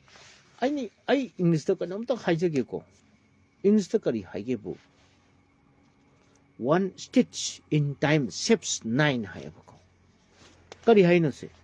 ꯁꯤ ꯈꯤꯇꯪ ꯂꯨꯕꯅꯤ 1 stitch in time saves 9 ꯍꯥꯏꯕꯁꯤ ꯀꯔꯤꯅꯣꯕꯨ खितंग सेगायरप हरपदा मफम अमखतंग सेगायरपद फिसे फोसलो हाइबा अदुदु मफम तरा मफम मापन सेगायबदगिदि माने कलकदोइनि माने अदुदु ngasagi mafam du 1 stitch in time di खितंग सेगायब हरपदा मफम कक सेगायबदो 1 stitch in time मफम मोदु द फोसलो दोइनि मफम कक सेगायरे फिसे खोंगावसे मफम सेगायरे द फोलो द्रगदि मफम मापन सुंग सेगायरक्तोइनि बको अदुनि बतौरिसे 1 stitch in time saves 9 heaveni ko aduna masi matam chana ekhoi thabak chi tawrum targadi ekhoi masi ai pa chamiyo chamin khai jing dang yole ko aduna ngasi lupa chatruk yole chatruk yang khai chatre mai yole ngasi gi ai nung jin tengna halak pai tari anyway ꯁꯤꯅ ꯗꯨꯀꯥꯟꯒꯤ ꯋꯥꯔꯤꯅꯤ ꯑꯗꯨ ꯑꯣꯏꯇꯥꯔꯗꯤ ꯀꯩꯅꯣꯒꯤ ꯑꯝꯇ ꯄꯥꯖꯒꯦ ꯄ꯭ꯔꯦꯃꯥꯟꯗꯒꯤ ꯌꯨꯝꯅꯥꯝꯒꯤ ꯋꯥꯔꯧ ꯇꯥꯔꯦ ꯀꯨꯀꯤ ꯐꯨꯗꯨꯅ ꯃꯆꯥꯅꯨꯄꯥ ꯑꯃ ꯄꯣꯛꯄꯗ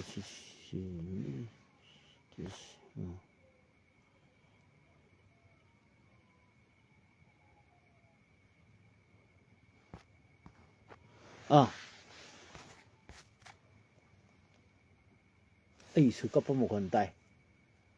ꯑꯩꯁꯦ ꯌꯨꯝꯗ ꯂꯩꯇꯦ ꯑꯩ ꯀꯦꯊꯣꯛꯄꯅꯁꯨ ꯂꯣꯏꯔꯦ ꯑꯩꯒꯤ ꯁꯤꯡꯖꯃꯩ ꯏꯁꯨꯁꯦ ꯀꯣ ꯀꯦꯕꯗ ꯂꯣꯏꯔꯦ ꯌꯦꯛꯇꯣꯏꯕ ꯉꯁꯥꯏ ꯁꯤꯗ ꯃꯣꯏ ꯃꯥꯝꯇꯣꯟꯒ ꯃꯈꯩꯅ ꯇꯞꯅ ꯄꯨꯔꯤꯅꯤ ꯁꯤꯗ ꯁꯥꯟꯅꯒꯦ ꯂꯝꯕꯤꯁꯤꯗ ꯀꯩ ꯁꯤꯗꯕꯨ ꯑꯩꯒꯤ ꯆꯣꯔ ꯀꯨꯝꯐꯝꯗꯕꯨ ꯁꯟ ꯁꯥꯔ ꯀꯨꯝꯃꯛꯄ ꯂꯩꯉꯣ ꯁꯥꯏ ꯃꯃꯥꯅ ꯑꯃꯨꯛ ꯁꯥꯎꯔꯦ ꯑꯩ ꯃꯦꯟ ꯇꯥꯗꯦ ꯑꯩꯅ ꯍꯦꯛ ꯂꯧꯕꯅꯦꯀꯣ ꯑꯩꯅ ꯀꯣꯜ ꯂꯩꯕꯅꯦ ꯉꯔꯥꯡ ꯂꯥꯏꯞꯇ ꯉꯥꯛꯇꯪ ꯌꯥꯎꯕꯗꯣ ꯉꯁꯤꯗꯤ ꯏꯁꯨꯁꯤꯒ ꯂꯩꯃꯤꯟꯅꯗ꯭ꯔꯦ ꯑꯦꯅꯤꯋꯦ ꯑꯩ ꯃꯈꯥ ꯇꯥꯖꯔꯛꯀꯦ ꯃꯇꯝ ꯆꯥꯅ ꯕꯤꯖꯦꯄꯤ ꯒꯚꯔꯟꯃꯦꯟꯠꯁꯤꯅ ꯁꯦꯀ꯭ꯌꯨꯔꯤꯇꯤ ꯐꯣꯔꯁꯦꯁ ꯊꯥꯖꯤꯜꯂꯝꯃꯒ ꯂꯣꯏꯅ ꯀꯜꯂꯝꯕ ꯌꯥꯕꯗꯣ ꯀꯜꯍꯧꯗꯔꯦ ꯑꯩꯈꯣꯏ ꯈꯨꯗꯣꯡꯆꯥꯗꯕ ꯀꯔꯤ ꯂꯩꯕꯩꯅꯣꯗꯤ ꯈꯪꯗ꯭ꯔꯦ ꯑꯁꯣꯝꯗꯒꯤ ꯃꯄꯨꯒꯤ ꯌꯥꯊꯪ ꯂꯥꯛꯄꯩꯔꯥ ꯃꯁꯤꯗꯅꯤ ꯃꯇꯝ ꯌꯥꯝ ꯄꯦꯟꯗ꯭ꯔꯤꯁꯤ ꯌꯥꯝ ꯊꯤꯅ ꯄꯦꯟꯗ꯭ꯔꯤꯁꯦ ꯃꯁꯤꯗꯅꯦꯕ ꯉꯁꯤꯗꯤ ꯁꯂꯥꯛ ꯆꯥꯔꯦꯕ ꯍꯧꯖꯤꯛꯁꯤ ꯅꯥꯀꯜ ꯑꯃꯒꯤ ꯄꯥꯎꯅꯤ ꯑꯩꯅ ꯉꯁꯥꯏ ꯍꯥꯏꯖꯔꯤꯁꯦ ꯁꯥꯏꯕꯣꯜ ꯇꯨꯃꯣꯟ ꯑꯗꯨ ꯁꯤꯗ ꯂꯩꯕ ꯑꯩ ꯀꯣꯛ ꯉꯥꯎꯔꯦ ꯉꯁꯤ ꯇꯣꯡꯅ ꯌꯥꯝꯈ꯭ꯔꯕ ꯁꯤꯕꯨ ꯌꯦꯡꯉꯨꯅꯦ ꯁꯥꯃꯨ ꯁꯣꯡꯕꯨ ꯍꯥꯏꯕꯅꯤ ꯑꯗꯒꯤ ꯀꯩꯅꯣꯕꯨ ꯍꯥꯏꯕꯅꯤ ꯃꯁꯤꯗ ꯑꯩꯈꯣꯏꯒꯤ ꯁꯨꯅꯨꯔꯣꯛ ꯍꯥꯏꯕꯅꯤꯀꯣ ꯃꯣꯏꯒꯤ ꯑꯔꯤꯕ ꯃꯣꯏꯒꯤ ꯀꯩꯅꯣꯒꯁꯦ ꯑꯩꯈꯣꯏꯒꯤ ꯁꯤ ꯎꯔꯥꯜ ꯆꯤꯡꯒ ꯂꯩꯔꯤꯑꯕꯀꯣ ꯑꯗꯨꯅ ꯎꯔꯥꯜ ꯆꯤꯡ ꯅꯠꯇꯦ ꯎꯔꯥꯡ ꯄꯥꯠ ꯂꯩꯔꯤꯕ ꯃꯩꯇꯩꯅ ꯎꯔꯥꯡ ꯄꯥꯠ ꯍꯥꯏꯔ ꯈꯪꯅꯕ ꯑꯗꯒꯤ ꯃꯣꯏꯅ ꯉꯁꯥꯏ ꯁꯨꯅꯨꯔꯣꯛ ꯑꯅ ꯈꯪꯅꯔꯝꯕ ꯉꯁꯥꯏꯒꯤ ꯁꯥꯏꯕꯣꯜꯁꯦ ꯉꯁꯤꯗꯤ ꯃꯣꯏꯅ ꯁꯤ ꯈꯨꯟ ꯃꯃꯤꯡꯕꯨ ꯉꯥꯏꯍꯥꯛꯇ ꯍꯣꯡꯉꯦꯕꯀꯣ ꯃꯣꯏꯅ ꯑꯄꯥꯝꯕ ꯃꯃꯤꯡ ꯍꯦꯛꯇ ꯍꯣꯡꯉꯦꯕ ꯑꯩꯈꯣꯏ ꯑꯝꯊꯥ ꯑꯁꯤ ꯂꯥꯏꯍꯥꯛꯇꯛꯇ ꯂꯩꯔꯦ ꯑꯩꯒꯤ ꯚꯤꯂꯦꯖꯁꯤ ꯍꯣꯡꯗꯦ ꯚꯤꯂꯦꯖ ꯅꯝꯕꯔ 1 ꯀꯩꯅꯣ 89 ꯀꯩꯅꯣ ꯑꯣꯏꯔꯝꯒꯅꯤꯀꯣ ꯚꯤꯂꯦꯖ ꯅꯝꯕꯔꯁꯦ 89 ꯀꯔꯄꯨꯔ ꯁꯨꯡꯕꯅ ꯑꯩ ꯂꯩꯔꯤꯁꯤꯅ 88 ꯑꯩꯈꯣꯏꯁꯤꯅ 89 ꯀꯣ ꯑꯗꯣ ꯃꯅꯤꯄꯨꯔꯒꯤ ꯚꯤꯂꯦꯖ ꯅꯝꯕꯔꯅꯤ ꯑꯩꯅ ꯍꯥꯏꯔꯤꯁꯦ ꯑꯗꯣ ꯍꯣꯡꯗꯦꯕꯀꯣ ꯑꯗꯨ ꯑꯣꯏꯇꯥꯔꯗꯤ ꯈꯨꯃꯟ ꯇꯤꯡꯈꯣꯡꯒꯤ ꯄꯥꯖꯒꯦ ꯃꯅꯤꯄꯨꯔꯁꯦ ꯀꯣ ꯃꯤꯆꯪ ꯃꯤꯈꯥꯏ ꯌꯥꯝꯅ ꯅꯥꯏꯔꯦ ꯃꯔꯝꯗꯤ ꯌꯦꯛ 8 ꯁꯂꯥꯏ 4 ꯂꯩꯕꯁꯦ ꯅꯤꯡꯊꯧ 2ꯗꯒꯤ ꯍꯦꯟꯅ ꯂꯩꯇꯦ ꯀꯣ ꯅꯤꯡꯊꯧ 8 ꯍꯥꯞꯆꯤꯟꯕꯅ ꯐꯗꯣꯏꯔꯥ ꯀꯣ ꯂꯥꯏꯒꯤ ꯋꯥꯌꯦꯜ ꯍꯥꯏꯕ ꯑꯃꯁꯨ ꯂꯩꯔꯝꯒꯅꯤ ꯀꯣ ꯑꯉꯣꯝ ꯅꯤꯡꯊꯧꯒ ꯃꯉꯥꯡ ꯅꯤꯡꯊꯧꯒꯗꯤ ꯂꯩꯔꯦ ꯑꯇꯩ ꯅꯤꯡꯊꯧ ꯋꯥꯠꯂꯤ ꯌꯥꯝ ꯐꯖꯩ ꯑꯩꯈꯣꯏꯒꯤ ꯃꯉꯥꯡ ꯀꯩꯅꯣꯅꯤ ꯃꯉꯥꯡ ꯅꯤꯡꯊꯧꯒꯗꯤ ꯂꯩꯔꯦ ꯑꯉꯣꯝ ꯅꯤꯡꯊꯧꯁꯤꯅ ꯀꯩꯅꯣ ꯑꯣꯏꯔꯝꯗꯧ ꯃꯥꯜꯂꯤ ꯑꯩ ꯁꯨꯝ ꯈꯟꯕꯗ ꯁꯅꯥꯖꯥꯎꯕ ꯑꯩꯈꯣꯏꯒꯤ ꯏꯅꯤꯡꯊꯧ ꯁꯅꯥꯖꯥꯎꯕ ꯑꯗꯨꯒ ꯑꯩꯈꯣꯏꯒꯤ ꯃꯉꯥꯡ ꯅꯤꯡꯊꯧꯁꯤꯅ ꯀꯩꯅꯣ ꯑꯣꯏꯔꯝꯗꯧ ꯃꯥꯜꯂꯦ ꯑꯩꯈꯣꯏꯒꯤ ꯑꯣꯖꯥ ꯕꯤꯔꯦꯟ ꯍꯥꯏꯇꯥꯔꯦ ꯇꯥꯍꯥ ꯕꯤꯔꯦꯟ ꯑꯣꯖꯥ ꯕꯤꯔꯦꯟ ꯑꯩꯈꯣꯏꯒꯤ ꯑꯣꯅꯔꯦꯕꯜ CM ꯀꯣ ꯑꯗꯨꯅ ꯉꯁꯥꯏꯒꯤ ꯃꯣꯏ ꯂꯩꯌꯦ ꯑꯗꯣ ꯑꯩꯈꯣꯏ ꯈꯨꯃꯟ ꯀꯥꯡꯕꯨꯁꯨ ꯑꯩꯈꯣꯏ ꯈꯨꯃꯟ ꯀꯥꯡꯕꯨꯁꯤꯁꯨ ꯅꯤꯡꯊꯧ ꯂꯩꯇꯕꯅꯤꯅꯦ ꯑꯩꯈꯣꯏ ꯈꯨꯃꯟꯁꯤꯗꯤ ꯌꯥꯝ ꯆꯥꯎꯕ ꯂꯩꯕꯥꯛꯅꯤꯅꯦ ꯃꯌꯥꯏ ꯏꯝꯐꯥꯜ ꯃꯥꯏꯀꯩꯁꯤꯃ ꯑꯩꯈꯣꯏ ꯈꯨꯃꯟꯒꯤꯅꯦꯕꯀꯣ ꯈꯨꯃꯟ ꯃꯆꯥ ꯍꯧꯖꯤꯛꯇꯤ ꯂꯣꯏ ꯐꯥꯎꯅꯔꯝꯃꯤ ꯑꯩꯁꯤ ꯈꯨꯃꯟꯅꯦꯕꯀꯣ ꯑꯗꯨ ꯈꯨꯃꯟꯒꯤꯁꯤ ꯅꯤꯡꯊꯧ ꯑꯃꯗꯤ ꯂꯩꯐꯝ ꯊꯣꯛꯄꯅꯦ ꯀꯣ ꯃꯣꯏꯔꯥꯡꯁꯤ ꯅꯤꯡꯊꯧ ꯑꯃ ꯂꯩꯐꯝ ꯊꯣꯛꯄꯅꯦ ꯃꯥꯏ ꯅꯤꯡꯊꯧꯕꯨꯗꯤ ꯂꯩꯅꯒꯗꯕꯅꯦꯕꯀꯣ ꯍꯥꯟꯅ ꯂꯩꯔꯛꯄ ꯄꯣꯠꯁꯤ ꯇ꯭ꯔꯦꯗꯤꯁꯟꯁꯤ ꯀꯥꯏꯍꯟꯒꯨꯝꯁꯦ ꯍꯥꯏꯔꯒꯗꯤ ꯑꯩꯈꯣꯏꯁꯤ ꯅꯤꯡꯊꯧ ꯑꯃ ꯑꯁꯨꯞꯄ ꯅꯤꯡꯊꯧ ꯑꯃ ꯂꯩꯕꯁꯤ ꯍꯦꯛꯇ ꯌꯥꯗꯦ ꯃꯥ ꯃꯣꯅꯣꯄꯣꯂꯤꯁꯦ ꯇꯧꯔꯛꯑꯦꯕ ꯏꯃꯣꯏꯅꯨ ꯀꯨꯏꯗ꯭ꯔꯤ ꯆꯨꯝꯃꯦ ꯍꯌꯦꯡ ꯉꯁꯤ ꯅꯣꯡꯃ ꯄꯥꯟꯈ꯭ꯔꯦ ꯑꯗꯨ ꯑꯣꯏꯇꯥꯔꯗꯤ ꯅꯣꯡꯃ ꯄꯥꯟꯕ ꯀꯛꯆꯤꯡꯒꯤ 12ꯅꯤ ꯄꯥꯟꯕ꯭ꯔꯥ ꯑꯩ ꯀꯥꯎꯔꯦ ꯑꯗꯨ ꯑꯣꯏꯔꯝꯗꯧ ꯃꯥꯜꯂꯦ ꯑꯦꯅꯤꯋꯦ 10-11 days ꯈꯛꯇ ꯉꯥꯏꯔꯝꯃꯅꯤ ꯀꯣ ꯑꯗꯨꯅ ꯍꯧꯖꯤꯛꯁꯦ ꯂꯥꯛꯄ ꯄꯣꯏꯟ ꯑꯇꯩꯗ ꯑꯃꯨꯛ ꯅꯩꯅꯁꯤ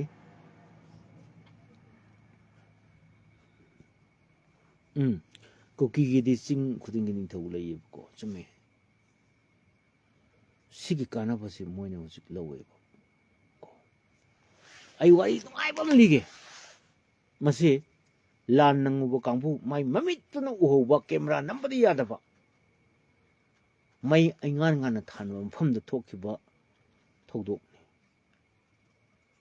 ꯃꯦꯒꯤ ꯇꯥꯡ 3 2023ꯒꯤ ꯌꯥꯝꯅ ꯐꯦꯠꯐꯨꯜ ꯅꯥꯏꯠꯅꯤ ꯌꯥꯝ ꯊꯤꯅ ꯂꯥꯏꯕꯛ ꯊꯤꯕ ꯅꯨꯃꯤꯠ ꯑꯍꯤꯡ ꯑꯃ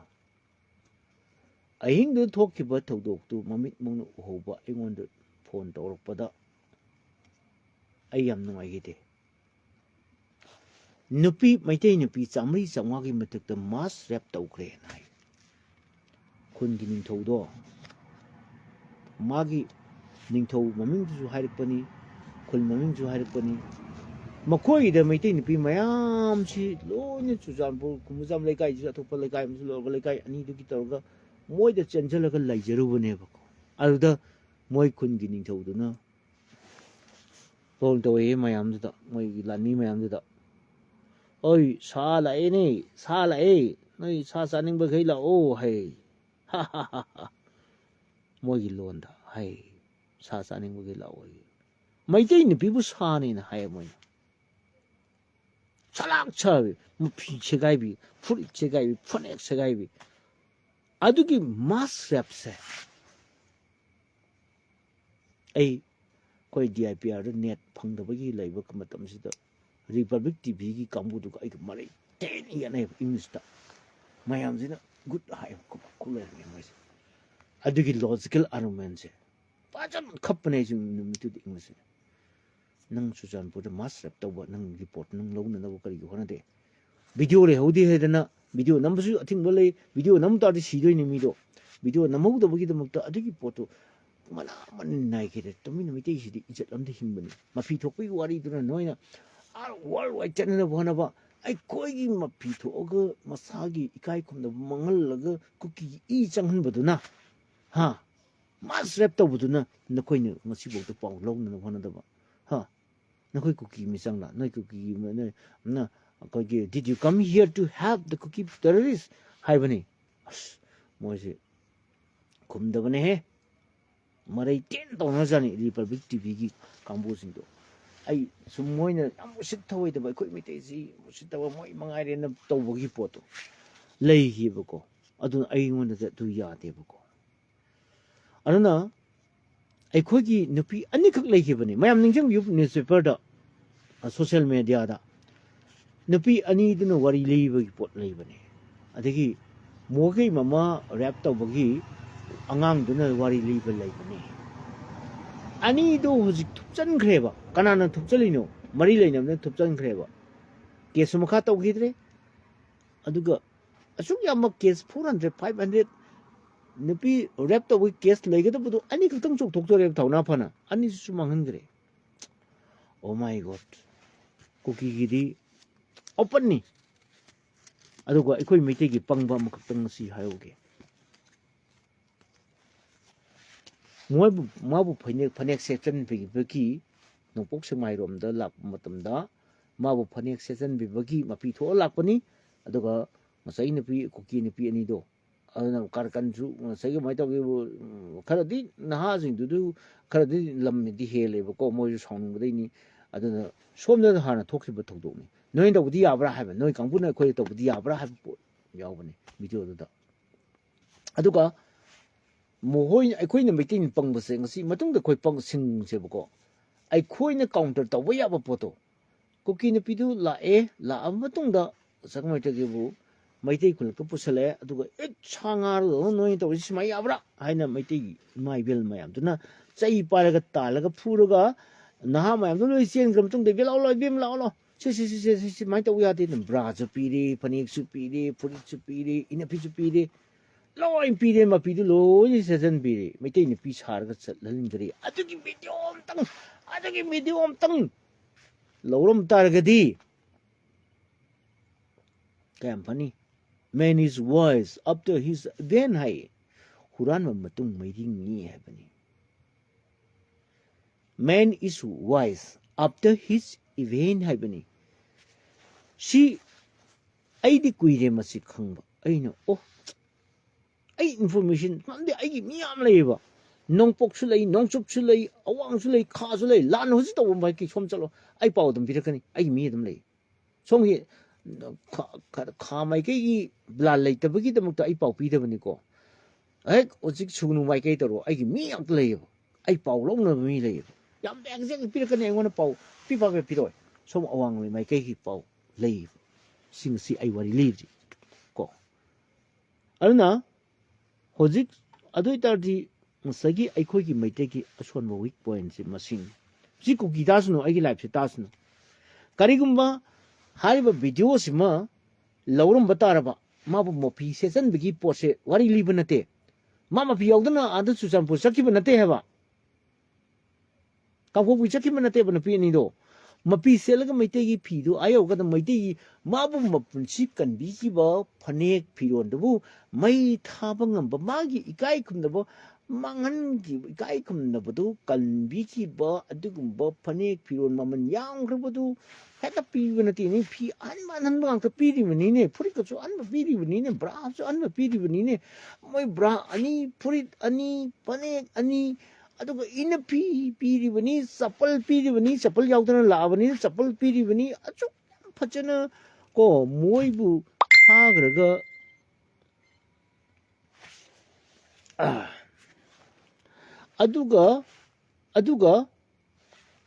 ꯑꯗꯨꯗ ꯃꯩꯇꯩꯁꯤꯡꯁꯤ ꯀꯌꯥꯝ ꯄꯪꯒꯦ ꯌꯦꯡꯉꯨꯅꯦ ꯚꯤꯗꯤꯑꯣ ꯑꯝꯇꯪ ꯂꯧꯔꯝꯃꯒ ꯑꯗꯨꯏꯗꯣ ꯊꯥꯒꯠꯂꯝ ꯇꯥꯔꯒꯗꯤ ꯑꯗꯨꯅ ꯀꯥꯎꯟꯇꯔ ꯊꯣꯛ ꯇꯧꯔꯝꯃꯒ ꯃꯣꯏ ꯃꯌꯥ ꯀꯨꯝꯃꯣꯏꯗ꯭ꯔꯥ ꯚꯥꯏꯔꯦꯜ ꯆꯠꯍꯟꯒꯗꯕꯅꯤ ꯑꯗꯨꯁꯨ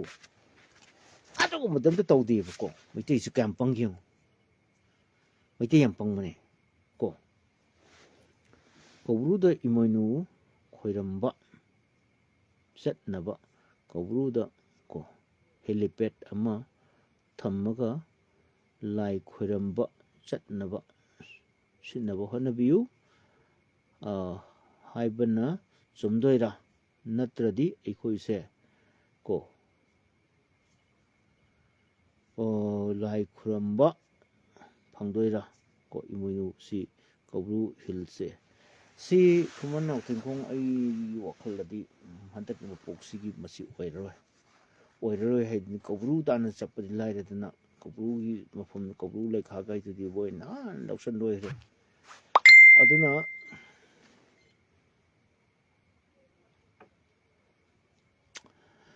ꯑꯗꯨꯅ ꯀꯧꯕ꯭ꯔꯨꯁꯦ ꯑꯩꯈꯣꯏ ꯏꯄꯥ ꯏꯄꯨꯁꯤꯡꯒꯤ ꯑꯩꯒꯤ ꯃꯃꯥꯡꯒꯤ ꯂꯥꯏꯐꯇ ꯑꯩ ꯍꯥꯏꯈꯤꯕꯅꯤ ꯑꯩꯈꯣꯏꯒꯤ ꯏꯄꯥ ꯏꯄꯨꯁꯤꯡꯒꯤ ꯑꯁꯦꯡꯂꯕ ꯂꯥꯏꯐꯝꯅꯤ ꯍꯥꯏꯗꯅ ꯀꯧꯕ꯭ꯔꯨ ꯏꯄꯥ ꯏꯕꯨꯡꯉꯣꯅ ꯅꯣꯡꯃꯥꯏꯖꯤꯡ ꯆꯤꯡ ꯇꯝꯅ ꯂꯥꯛꯈꯤꯕ ꯅꯨꯃꯤꯠ ꯈꯨꯟ ꯍꯣꯡꯕꯒꯤ ꯅꯨꯃꯤꯠ ꯄꯨꯟꯅ ꯅꯣꯡꯃꯥꯏꯖꯤꯡ ꯀꯧꯏ ꯃꯊꯪ ꯂꯣꯏ ꯂꯤꯈ꯭ꯔꯕꯅꯤꯀꯣ ꯑꯩꯈꯣꯏꯒꯤ ꯏꯄꯥ ꯏꯄꯨꯒꯤ ꯀꯣꯛꯂꯦꯟ ꯑꯗꯨ ꯂꯩꯕꯅꯦꯕ ꯑꯗꯨ ꯉꯁꯤ ꯈꯨꯔꯝꯕ ꯐꯪꯗ꯭ꯔꯦꯕ ꯍꯤꯁꯇꯣꯔꯤꯀꯦꯜ ꯃꯣꯅꯨꯃꯦꯟ ꯑꯦꯛꯀꯤ ꯃꯇꯨꯡ ꯏꯟꯅ ꯑꯩꯈꯣꯏ ꯀꯦꯁ ꯇꯧꯕ ꯌꯥꯏ ꯀꯧꯕ꯭ꯔꯨꯗ ꯍꯧꯖꯤꯛ ꯀꯨꯀꯤ ꯂꯩꯁꯤꯟꯕ ꯌꯥꯔꯣꯏ ꯃꯁꯤ ꯑꯩꯈꯣꯏꯒꯤ ꯏꯄꯥ ꯏꯄꯨꯁꯤꯡꯒꯤ ꯑꯩꯈꯣꯏ ꯑꯦꯟꯁꯦꯁꯇ꯭ꯔꯦꯜ ꯂꯦꯟꯅꯤ ꯍꯥꯏꯗꯅ ꯀ꯭ꯂꯦꯝ ꯇꯧꯕ ꯌꯥꯏ ꯑꯩꯈꯣꯏꯁꯤ ꯇ꯭ꯔꯥꯏꯕꯦꯜ ꯁ꯭ꯇꯦꯇꯁ ꯑꯗꯨꯝ ꯂꯩꯔꯛꯑꯕꯅꯦꯕꯀꯣ ꯇ꯭ꯔꯥꯏꯕꯦꯜꯒꯤ ꯁ꯭ꯇꯦꯇꯁꯁꯦ ꯑꯩꯈꯣꯏ ꯀꯧꯕ꯭ꯔꯨꯗꯒꯤ ꯆꯤꯡꯗꯤ ꯂꯥꯛꯄꯅꯦꯕꯀꯣ ꯑꯩꯈꯣꯏ ꯇ꯭ꯔꯥꯏꯕꯦꯜꯅꯦꯕꯀꯣ ꯌꯥꯝ ꯆꯥꯎꯈꯠꯇꯅ ꯂꯩꯔꯝꯕꯅꯦꯕꯀꯣ ꯈꯨꯅꯨꯡꯗ ꯂꯩꯔꯝꯕꯅꯦꯕꯀꯣ ꯀꯧꯕ꯭ꯔꯨꯗꯒꯤ ꯑꯩꯈꯣꯏ ꯍꯧꯔꯛꯏꯁꯤ ꯃꯥꯏꯊꯣꯂꯣꯖꯤꯅꯤ ꯁꯤ ꯆꯍꯤ ꯂꯤꯁꯤꯡꯒꯤ ꯋꯥꯔꯤꯅꯤ 3,000-4,000ꯒꯤ ꯃꯃꯥꯡꯒꯤ ꯋꯥꯔꯤꯅꯤ ꯁꯤ ꯉꯁꯤꯗꯤ ꯀꯧꯕ꯭ꯔꯨꯒꯤ ꯂꯥꯏꯐꯝꯁꯨ ꯑꯣꯟꯈ꯭ꯔꯦ ꯊꯨꯒꯥꯏꯈ꯭ꯔꯦ ꯑꯗꯨꯗꯩ ꯍꯦꯟꯗꯣꯛꯇꯅ ꯃꯩꯇꯩ ꯃꯆꯥ ꯐꯥꯔꯒ ꯀꯧꯕ꯭ꯔꯨꯒꯤ ꯆꯤꯡꯃꯥꯏꯗ ꯐꯨꯝꯖꯤꯜꯂꯦ ꯃꯁꯥꯅ ꯃꯣꯡꯐꯝꯁꯨ ꯇꯧꯍꯜꯂꯦ ꯑꯔꯥꯝꯕꯥꯏ ꯃꯆꯥ ꯒꯥꯏꯅ ꯍꯥꯏꯗꯅ ꯑꯔꯥꯝꯕꯥꯏ ꯃꯆꯥ ꯀꯥꯏꯅ ꯌꯥꯝ ꯀꯔꯦꯝ ꯊꯥꯏꯅꯅ ꯍꯥꯠꯈꯤꯀꯣ ꯇꯧꯍꯩꯗꯕ ꯌꯥꯝ ꯇꯧꯔꯦ ꯑꯗꯨꯅ ꯉꯁꯥꯏ ꯇ꯭ꯔꯣꯖꯥꯟ ꯍꯣꯔꯁ ꯍꯥꯏꯕ ꯄꯣꯠ ꯑꯃꯈꯛ ꯇ꯭ꯔꯣꯖꯥꯟ ꯍꯣꯔꯁ ꯑꯃꯈꯛ ꯀꯨꯀꯤꯒꯤ MLA ꯃꯤꯅꯤꯁꯇꯔꯁꯤꯡꯅ ꯊꯥꯒꯠꯂꯛꯑꯦ ꯀꯣ ꯇ꯭ꯔꯣꯖꯥꯟ ꯍꯣꯔꯁ ꯍꯥꯏꯕꯁꯤꯒꯤ ꯋꯥꯔꯤ ꯇꯣꯉꯥꯟꯕ ꯂꯩꯕꯅꯤ ꯀꯣ ꯇ꯭ꯔꯣꯏ ꯂꯩꯕꯥꯛꯇ ꯒ꯭ꯔꯤꯛꯀꯤ ꯀꯥꯡꯕꯨꯁꯤꯡꯁꯤꯅ ꯉꯁꯥꯏꯒꯤ ꯍꯦꯂꯦꯟ ꯃꯁꯨꯡꯂꯥꯡꯒꯤꯗꯃꯛꯇ ꯔꯣꯃꯥꯟꯁꯅꯤꯀꯣ ꯁꯤꯅ ꯑꯗꯨꯅ ꯀꯃꯥꯏꯅ ꯇꯧꯅ ꯑꯁꯨꯛ ꯆꯥꯎꯈ꯭ꯔꯕ ꯂꯥꯟꯕꯟꯁꯤ ꯆꯪꯒꯗꯒꯦ ꯍꯥꯏꯗꯅ ꯈꯟꯅꯕꯁꯤꯗ ꯒ꯭ꯔꯤꯛꯁꯤꯡꯁꯤ ꯀꯌꯥꯃꯨꯛ ꯁꯤꯡꯒꯦꯕꯨ ꯑꯆꯧꯕ ꯍꯣꯔꯁ ꯑꯃ ꯁꯥꯏꯌꯦꯕ ꯇ꯭ꯔꯣꯖꯥꯟ ꯍꯣꯔꯁ ꯑꯆꯧꯕ ꯆꯛꯀꯥ ꯄꯥꯟꯗꯣꯏꯅꯤꯀꯣ ꯂꯥꯟ ꯇꯧꯔꯅꯤ ꯍꯥꯏꯔꯒ ꯑꯁ ꯂꯥꯟ ꯂꯥꯛꯇ꯭ꯔꯦ ꯀꯗꯥꯏꯗꯩꯅꯣ ꯏꯅꯤꯡꯊꯧ ꯑꯩꯈꯣꯏ ꯂꯥꯟꯁꯤ ꯂꯥꯛꯇ꯭ꯔꯦ ꯍꯥꯏꯔꯒꯅ ꯉꯁꯥꯏꯒꯤ ꯇ꯭ꯔꯣꯖꯥꯟ ꯍꯣꯔꯁꯇꯣ ꯃꯣꯏꯒꯤ ꯇ꯭ꯔꯣꯏꯒꯤ ꯒꯦꯠꯇ ꯍꯨꯟꯇꯣꯛꯑꯝꯕꯅꯦꯕꯀꯣ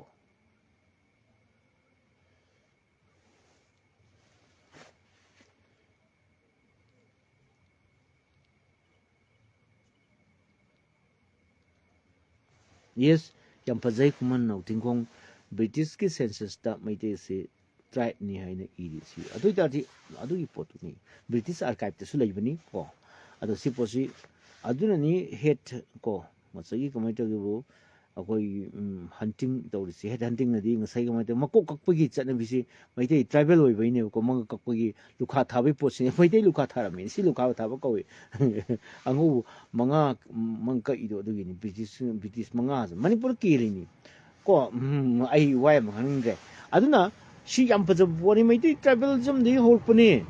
akoi kugri horpani akoi ancestral ne historical monument ek matung ina akoi case to gdaba supreme court salus case to gdaba adun tu yaro ko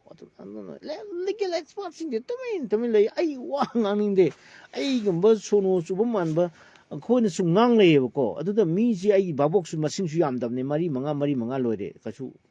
akoi de adu ana mani bu amal chana bi me si malay ko powder mi se mangang su la taroi ba thungau na wilamne sak thugi lamne si so awa so yimne powder mi na ne achung ba wangang su chungta ta da lamne to lam ma ne ba mamdi mi ngang ngai ji kari ke po nyau ge ji sungkang khang da lamne to lamne thubang gi lamne thungau na wilamne mai te ji thungau na ne hai ne ai chaure ka do kana ku ku to ngo mo ngon ai jo ai to ngana po le ji Karino khongdi aikna ngasai liri warisi ai collection mayam le mi mamdi kaino bu ai paumi moini der moina isu mayam collection torin haine mythology nainari ni science nainari ni koi history nainari ni housing ne koi history payeng toring iram maming do ai hiding dre si samni ne ko this is not iram balarik aingon de lezai mite tribe ni habse adu chumabni reference adai logudabni kumun nau tingkong aigi number se adum wari sana se ai nangbu masak khangdre aduga taseng da ai buti nang khangman nang arot pani aina nangi na sagi profile hapte adu kongla samdi hapi am symbolic koi bani kasu kaide aduga aidi taseng nangi photo du ai khangde ko adu aidi mayam gi phongba oina leibani aidi pawmini na anyway ai haige ko sai wari do ai agana to je ko to tarti masagi history le jidaba ko 19th century da sangakpa ko 18th century ga 19th century ga sangpa swai marak se lakhiba second world war mamang adai degi lakhiba adugumba kuki singna maitei se adagi yellow way dagi leira aba adagi primitive stage mamang dagi leira aba maitei tanba horabani lamdam si refugee ki status phanga leirabani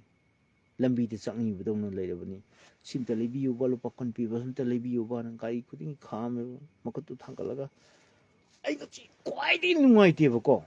ai tanja sa da bai ne ba ko ai bazar gi पोसै खर लेरगा आई दुकान की पोच कई खर लेर पद पैसा त याव द्रब को आई पिसम दे गई निपी की मनाक संग लाप कान सित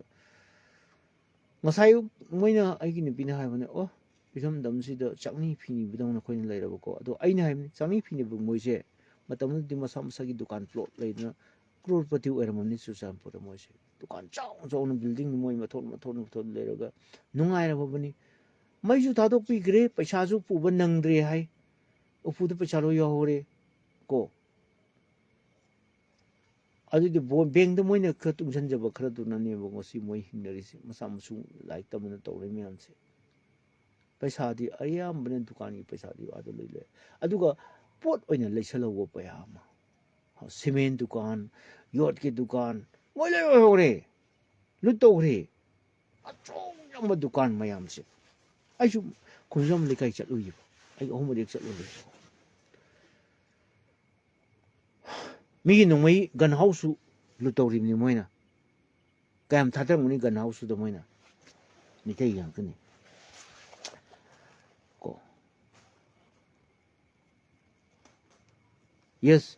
real matun nikpa lak manga ek view yengi min manga da adumba akoi si yam chakhatta ba kangbu ne bu ko aduna ai chin thire se kai no kachu kai da mamdi kai no bu intellectual circle da pot khar nei na si khoi mi te si yagande aduna khoi wa ki ni khoina sumna research tawriba thijaliba khoina masi aina ngasai ni kawru kamai kan ge kangla kamai kan ge aduga akhogi singa gi akhogi singa sing si kamai kan ge bu army le chali si asam phal le chali si kai no bu aduga langjing gi mi gi luraba laifam mi laifam so laifam si CRPF le chali si kama makar matam kamai lokthok ka ge yam lai ri ba laifam si laifam mayam si loini mo army na mati phai chali si kari gi no kamai kan ge ha bu historical monument एक की मखार case तौगदबने को case file तौगदबने को अदुई मतम the अदुई मीजिंग को खंगदे पैसा सांग दai दो होनरब खंगदे उकिल सिंग सु मदु मो पोसिंग सु त खरा कोई इपाना इपुदा त आमना सम उकिल सिंग सम येंगिनी को मैते लाइनिंग चल याव याव दे हिंदू लाइनिंग चता तंगाय बा खै मो दो को तौसनु उकिल सिंग दे सावरकनी मोय मयामना वारिसे उबदा तातोन वाबदी वाबीदे कैसु ओरमद्रे पुनमक को इबरोगी दिला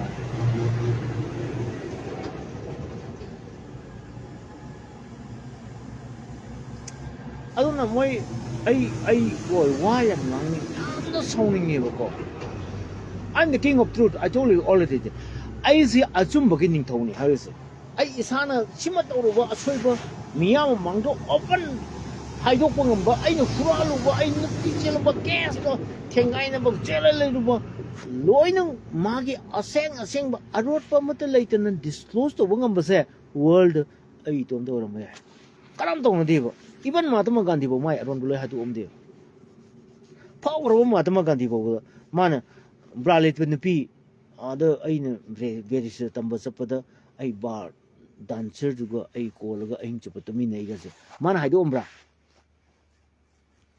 Mahatma Gandhi gi masa masu sing tuna ai utara di case to ko ni kai no ai khui ipu do nang adamai ha ya bra ga na harami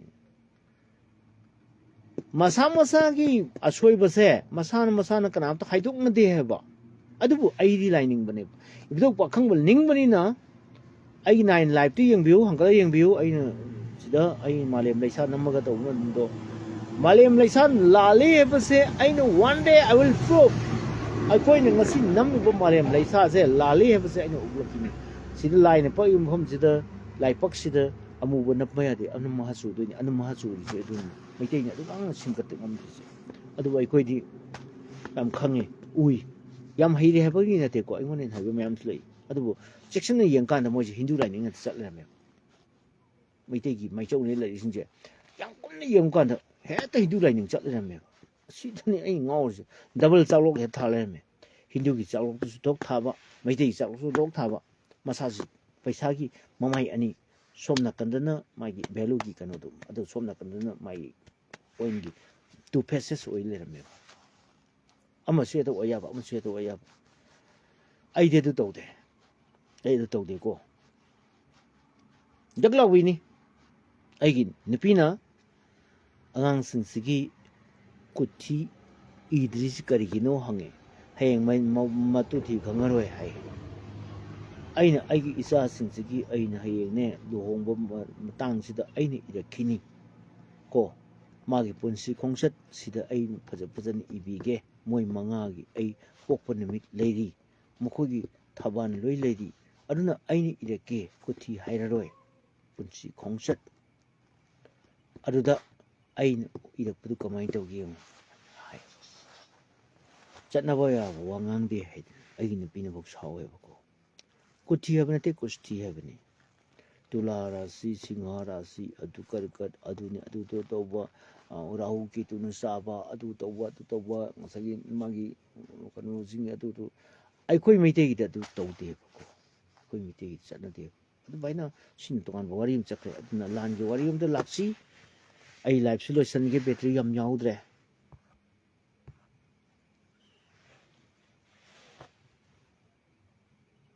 hindi photo da ai situation de adre ko aduna hozik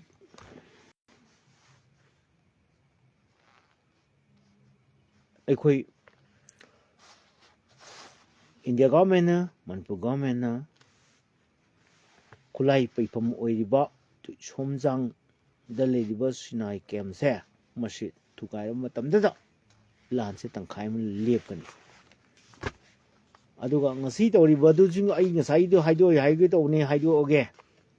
thamna pokpi de meite gi maira pai bi mayam le akhoi gi ne loi thugai raga noi moi thugai di bo halpa yaroi haidana meite ne kan pressure tawri maji to hom thokpani. This is our rightful claim. This is our rightful claim. Kai gi no akhoi meite khud ngak pa sing gi loi thugai bi ram me ba aldi moi se chakirba security forces sing se CRPF का BSF से किसी जे मैते इमासिंग की हुजुसना सबीदा दे कनोदा लेरी है बको कोई करीबा थमना पकपई दे मैते इमासिंग हुजुजु यारी लेरी मोइन पिया को पाउदा हल्लपा यारो खबदी कुमे है थमना पकपई दे खबदी कुमे है लान तौक्ति सि कईगिदो मोजु गाड़ी दे कन्नो व्हीकल मयाम तौगो लंबी दे फरमने आदे साइकिल दे हो खो मे मा हा ngasi di fajare ni ha bra khad lit laga masida phuri ka lawthu ga masida panty ga sela ga loi re nek te ba madu ha ne moi gi masen ha bai du ore bai ning ngam jani di yar kre do na sokpa di khaji ka sokpa tat pat nang te loi drama acting jin hen jele ko adna sokpa di yam sokpa na te adu su mai te ni pi na sokpa yong sam yo go te ha có đâu nè là bò lại aduna hozik khara thokna re hai ha moi ke ni angang kai dani dame gi ma sa sing moi chak san ri mathak to moi gi pam da aduna ase ngako ko kon khana se adu ai hai ge ko adu tar ji uzi ai tanda ama da yendog ge ai hayeng cái nó phát na ai wari ma kha cha thagi ko si de ai tension de wange songenge aruna hosi moi tholakri khara di paisal le aduga ojiti wali ba saibol kai changadab de wali ba chumni yoksing samthamna bokgi yoksing de ne ba tawna si maite gi area da ne ba maite gi khul da ne ba maite gi da moi a khul da taw na te ba si chawni drama man bu pot ka su le ko anyway drama ni na 300 ki moi chang he ba sindu di khara di tawre kaptan khotro tawre. Thank you so much for watching my live video.